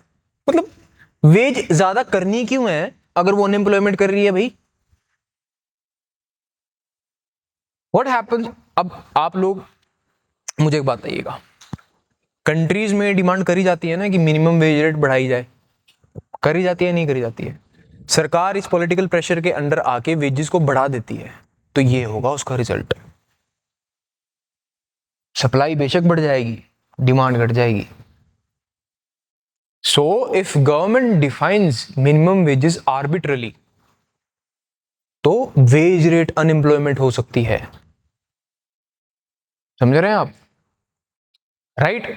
अब आंसर में तब लिखेंगे जब ये पता होगा, और ये लिखना है। इतना सार पढ़ाने का मतलब यही है कि आपका आंसर अलग ही रिफ्लेक्ट हो। कम पढ़िए पर अच्छा पढ़िए, ठीक है?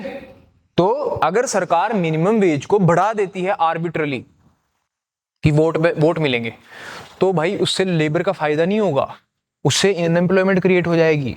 हो सकती है, जिसको हम बोलेंगे वेज रेट अनएम्प्लॉयमेंट।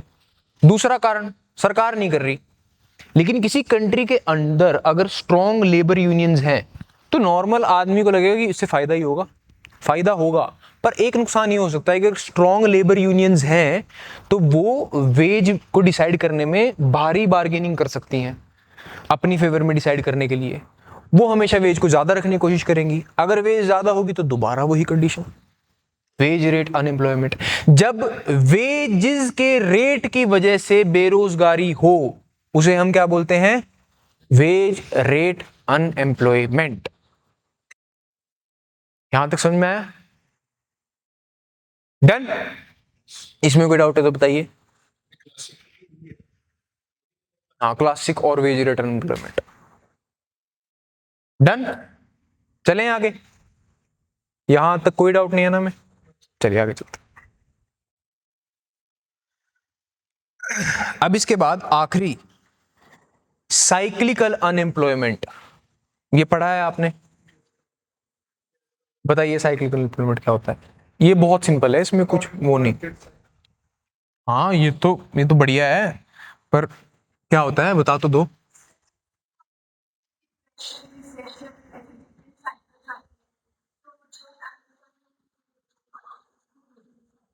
बहुत बढ़िया।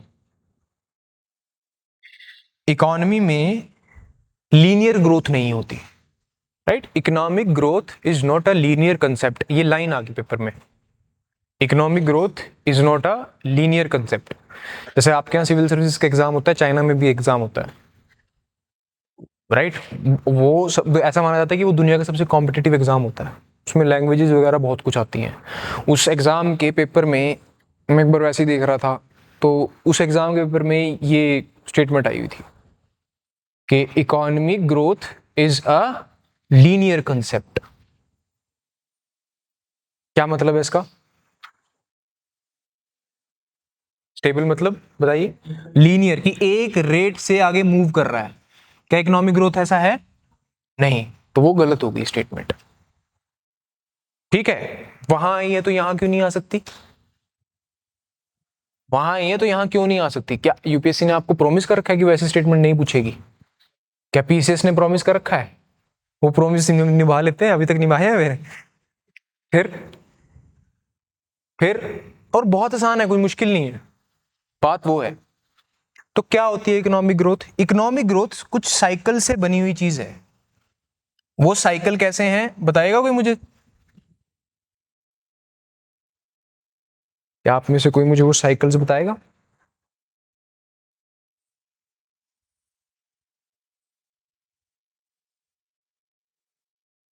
हम्म?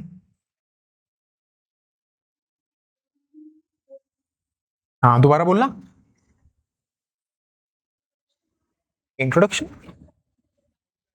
एक्सपेंशन, फिर बूम। अच्छा, एक्सपेंशन फिर बूम। एक्सपेंशन और बूम में क्या फर्क है आवाज का? एक्सपेंशन फिर, हाँ ठीक है, पीक पीक पीक कोई वो नहीं होती, पीक कोई वो नहीं है, प्रोसेस नहीं है। एक्सपेंशन एक प्रोसेस है ना, बूम एक प्रोसेस है। उसके बाद क्या होता है? अच्छा उसके बाद, हाँ, तो डिप्रेशन। अच्छा और उसके बाद रिसेशन। अच्छा मतलब डिप्रेशन के बाद रिसेशन। अच्छा फिर रिकवरी। अरे मैं तो पूछ रहा हूँ, आपस में लड़े जा रहे हो। एक्सपेंशन,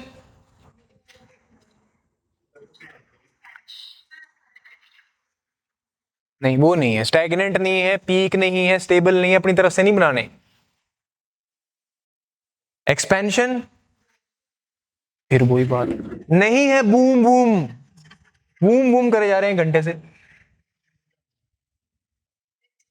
पीक भी नहीं है निम्रत, पीक भी नहीं है, छोड़ दो उसको। एक्सपैंड कर गया, जल्दी बताओ। हाँ, रिसेशन,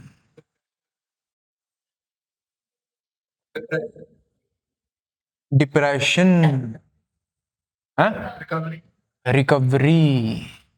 बन गई साइकिल पूरी? बन गई ना पूरी? इसके बाद तो नहीं कुछ हो रहा। तो ये है, ये बूम पीक ये कुछ नहीं है।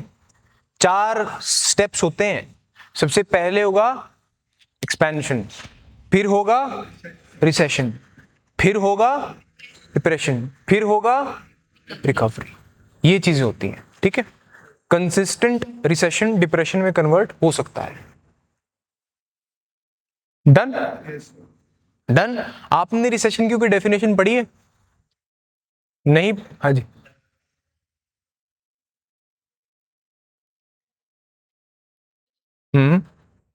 कंसिस्टेंटली, हाँ उसको हम क्या बोलते हैं? Technical recession. ठीक है, मैं क्यों बता रहा हूं, आज से बहुत साल पहले यूपीएससी ने स्टेटमेंट डाल दी थी कि रिसेशन क्या होती है, consistent recession can be depression. ठीक है स्टेटमेंट, क्योंकि रिसेशन का सही मतलब तो ये है कि कंसिस्टेंटली रिसेशन हो रहा है। अब जिन्होंने कहा टेक्निकल रिसेशन है, टेक्निकल रिसेशन कोई कंट्री अपने हिसाब से डिफाइन कर सकती है। ठीक है, चलें आगे। हाँ हमने कर रखा है कि उसको हम टेक्निकल रिसेशन बोल देते हैं। हाँ तो टेक्निकल रिसेशन आपको पीछे बहुत ज्यादा सुनने को मिला था जब आया था इंडिया में। यस, अगर उसने रिसेशन पूछ लिया सिर्फ, तो रिसेशन जरूरी नहीं है सिर्फ 2 ही क्वार्टर का होगा। अगर इंडिया कंटेक्स्ट में पूछ लिया तो हो सकता है। ठीक है, अब इसको अगर इकोनॉमी के हिसाब, ये तो हमने पढ़ ली थोड़ी सी इकोनॉमिक्स वाली बातें कि एक्सपेंशन हो रहा है, रिसेशन हो रहा है, डिप्रेशन हो रहा है, रिकवरी हो रही है। अगर सिंपल इकोनॉमी के हिसाब से देखें तो यहाँ पे 4 चीजें हो रही हैं। ये पहली, इसको हम बोलेंगे हाई ग्रोथ। क्या बोलेंगे? High growth. दूसरी, इसको हम बोलेंगे स्लो डाउन। क्या बोलेंगे? Slow down. ग्रोथ अभी भी है, लेकिन ग्रोथ के रेट में कमी आ गई। अगर ग्रोथ 6%, 7%, 8% से हो रही थी, अब वो कैसे हो रही है? 6%, 5%, 2%। तो क्या है? ग्रोथ है, रेट ऑफ ग्रोथ में डिक्लाइन आया है, यानी कि स्लो डाउन। क्या है? Slow down. High growth, slow down. यहां पे क्या आएगा? है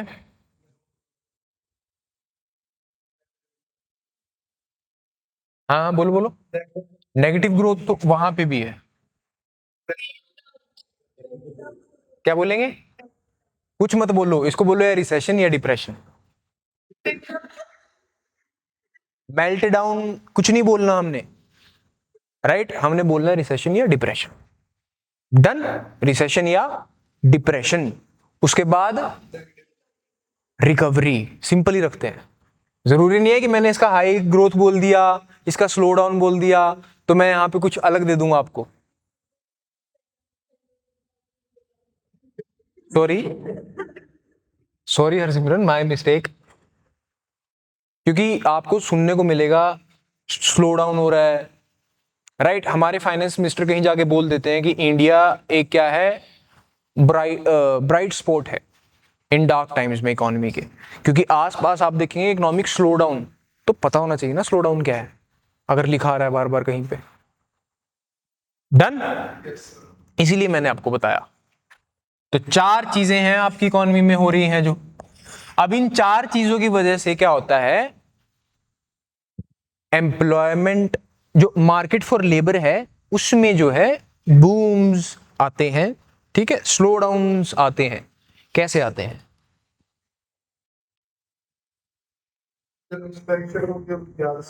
जब हाई ग्रोथ होगी तो लेबर मार्केट में जो डिमांड है वो क्या होगी, इंक्रीज होगी, तो अनएम्प्लॉयमेंट कम होगी ज्यादा होगी। तो यानी कि अगर मैं उसका भी साइकिल बनाऊं तो उसका उल्टा नहीं चलेगा, अगर ग्रोथ ऊपर जा रही है तो अनएम्प्लॉयमेंट नीचे जाएगी, तो यानी कि इसका साइकिल ऐसे चलेगा। जब स्लो डाउन आएगा तो अनएम्प्लॉयमेंट ज्यादा होगी कम होगी, ज्यादा होगी, तो उसका साइकिल चलेगा तो यहां पहुंच जाएगा। पहुंच गए? पहुंच गए। उसके बाद अब क्या हो रहा है, डिप्रेशन में क्या हो रहा है, बढ़ रही है अनएम्प्लॉयमेंट, ऊपर जाएगा। उसके बाद रिकवरी में अनएम्प्लॉयमेंट ज्यादा हो रही है कम हो रही है, कम होगी, तो एंटी साइकिल बन गई। तो अनएम्प्लॉयमेंट इकोनॉमिक ग्रोथ के एंटी साइकिल अप्रोच के हिसाब से चलती है। यहां तक समझ में आया? राइट? कैसे अनएम्प्लॉयमेंट जो है गवर्नमेंट के सॉरी इकोनॉमिक ग्रोथ के एंटी साइक्लिकल अप्रोच पे चलती है, यानी कि अगर ग्रोथ ज्यादा है तो अनएम्प्लॉयमेंट कम हो रही है, अगर स्लो डाउन हो गया एम्प्लॉयमेंट बढ़ गई, अगर डिप्रेशन आ गया तो फिर क्या हुआ, और ज्यादा बढ़ गई, फिर जब रिकवरी हुई तो फिर वो कम होना शुरू हो गई। तो जो इस समय में आप ये अनएम्प्लॉयमेंट देख रहे हो इसको हम क्या बोलेंगे, साइक्लिकल अनएम्प्लॉयमेंट। बिल्कुल गलत, बिल्कुल गलत। और लगाओ जोर, और कुछ लगा दो, एंटी शैंटी सा बढ़िया सा कुछ पढ़ाओ, और बता कुछ दमदार सा, कोई ट्रम्प ट्रुम्प का नाम जोड़, मजा आएगा। हैं? ओ प्रो ले आए, और कोई मैक्स मुक्स लेके आना चाहता हो? ये नेचुरल अनएम्प्लॉयमेंट है। आप लोगों को ये बात समझ में आई ना जो मैंने अभी बताई? भाई इकोनॉमिस्ट को नहीं पता होगा ये, सो इकोनॉमिस्ट एक्सपेक्ट करेंगे कि भाई अगर ग्रोथ हो रही है तो अनएम्प्लॉयमेंट इतनी होगी, इकोनॉमिस्ट पहले बता देंगे कि एक्सपेक्टेड अनएम्प्लॉयमेंट इतनी होगी। राइट? हाँ जी। अरे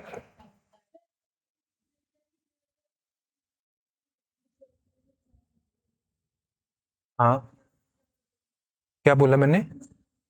मैं बोल रहा हूं कि इसको हम बोलेंगे नेचुरल, एंटी साइक्लिकल अनएम्प्लॉयमेंट होती नहीं है कुछ। ये तो हमने ये लिखा है कि जो अनएम्प्लॉयमेंट है उसकी एंटी साइक्लिकल अप्रोच है। अप्रोच का मतलब हाँ, with respect to cyclical approach of economic growth. Yes, अगर आप उसको हाँ, अगर आप उसको कंपैरिजन करके देख रहे हैं तो ये साइक्लिकल अप्रोच के हिसाब से चल रही है ना, अगर तो ये एंटी साइक्लिकल अप्रोच के हिसाब से चलेगी। डन। अब इस अनएम्प्लॉयमेंट को हम बोलेंगे नेचुरल अनएम्प्लॉयमेंट। भाई अगर इकोनॉमिक ग्रोथ हो रही है अनएम्प्लॉयमेंट कम होगी, हमें पता है। राइट? इकोनॉमिक ग्रोथ हो रही है क्योंकि हम नई नई टेक्नोलॉजीज लेके आ रहे हैं, मान लो। राइट? हमारा जो है सीजन आ गया, एग्रीकल्चर इस बार अच्छा हो गया, अनएम्प्लॉयमेंट कम होगी। राइट? मॉनसून ने सारा काम खराब कर दिया, पंजाब में फ्लड्स आ गए, अब स्लो डाउन आ गया, अनएम्प्लॉयमेंट ज्यादा होगी। उसके बाद सर्दियों में वेस्टर्न डिस्टर्बेंसेस भी ज्यादा हो गई, नहीं बाढ़ आई, फ्लड आए पंजाब में, इसका वीट के ऊपर क्या इंपैक्ट होगा? है कारण हाथ खड़े करके बताना है, पंजाब के फ्लड से वीट के ऊपर क्या इंपैक्ट होगा?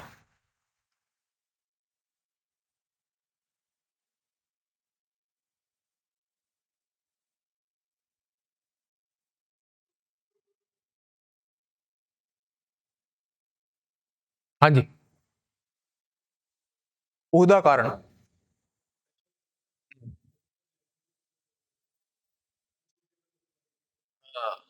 भाई सेडिमेंटेशन बहुत ज्यादा हो गई ना, रेट ऑफ सेडिमेंटेशन इंक्रीज हो गया।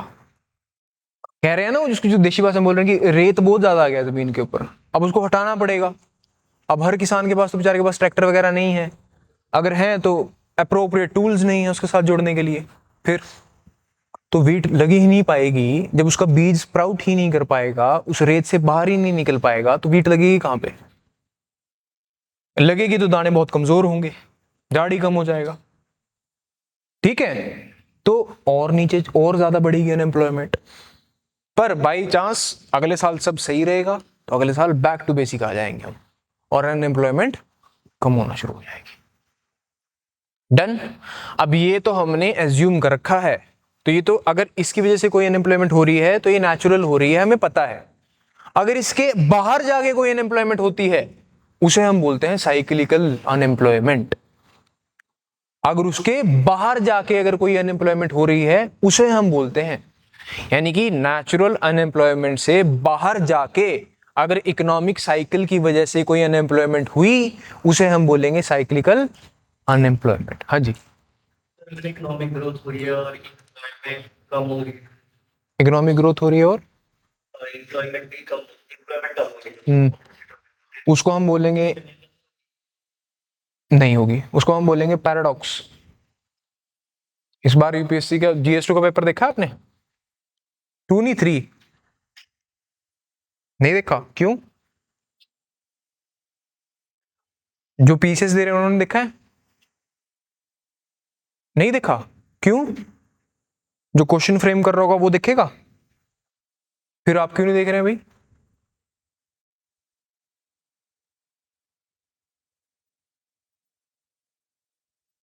गलती पता लगी जो मैं बोल रहा हूं आपको? एग्जामिनर एग्जामिनर होता है ना, तो उसके दिमाग को समझिए, एग्जाम को समझ जाएंगे। तो कुल मिला के जीएस3 में यही क्वेश्चन पूछा गया था जो आप पूछ रहे हैं कि इंडिया का पैराडॉक्स क्या है ये, कि हमारी इकोनॉमी तो चौथी सबसे बड़ी इकोनॉमी बन गई और यहां दूसरी तरफ इनइक्वालिटी इतनी ज्यादा है, आज भी 80 करोड़ लोग सरकार को लेकर डिपेंडेंट है। तो उसके कंटेक्स्ट में उसने क्वेश्चन पूछा था, पैराडॉक्स होगा, राइट? अगर होगा तो वो नुकसान वाली बात है, फिर देखना पड़ेगा ना इकोनॉमिक ग्रोथ लोगों की वजह से हो रही है, मशीनों की वजह से हो रही है। अगर मशीनों की वजह से हो रही है तो देखना पड़ेगा कि लोगों की वजह से उसको कैसे करवाएं, क्या स्किल सेट नहीं है? बस 1 सेकंड आ गया, खत्म हो रहा है। समझ में आए? तो यहां तक कोई भी डाउट है तो पूछिए।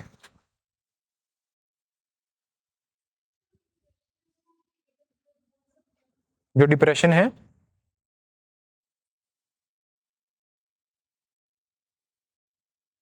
क्यों बोलना है? नहीं बोल लो, मैं आपकी बात समझ गया, ठीक है, क्यों बोलना है? वो आपको वो क्योंकि वो बता रहा है ना कि ये नेगेटिव चला गया, ये पॉजिटिव चला गया, आसान है, डिप्रेशन है, राइट? अगर कोई समझाने के ऊपर ही आ जाए तो आप बोल सकते हो। एग्जाम में हाँ जी, नहीं होगी डिप्रेशन में growth। नहीं, ग्रोथ नहीं होगी। हाँ जी, एग्जाम में आ जाए वैसे तो नहीं आएगा, है ना, पर अगर आ गया तो सही है, फिर वो आएगा ही क्यों? मतलब नेगेटिव ग्रोथ ऑक्सीमोरोन नहीं हो गया, नेगेटिव और ग्रोथ दोनों एक दूसरे के अपोजिट हो गए ना।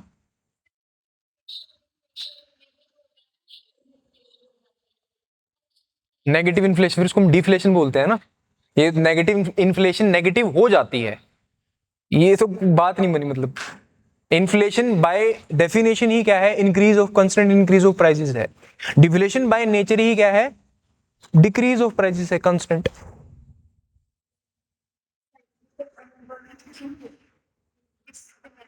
बहुत सारे फैक्टर्स हो सकते हैं जिनकी वजह से साइक्लिकल अनएम्प्लॉयमेंट होगी। मे भी कोई चीज एस्टिमेट्स के बाहर रह गई, एक्सपेक्टेड नहीं थी। इन्फ्लेशन दा हाँ आ सकता है, इनडायरेक्ट इफेक्ट। ज्यादा इन्फ्लेशन होगी तो वो अनएम्प्लॉयमेंट को बढ़ा सकती है।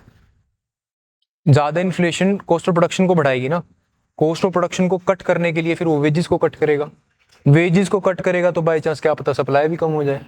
जीडीपी ग्रोथ की हो रही है, इन्फ्लेशन की हो रही है, अनएम्प्लॉयमेंट की हो रही है, ये भी मैं पैराडॉक्स क्या?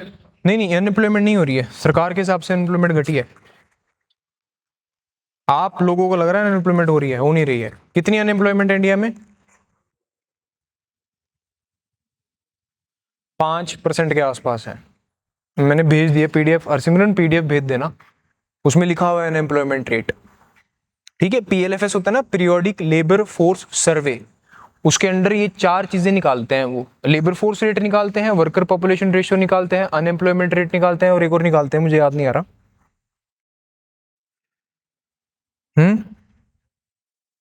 वर्कर पॉपुलेशन मैं देख के बताता हूँ आपको।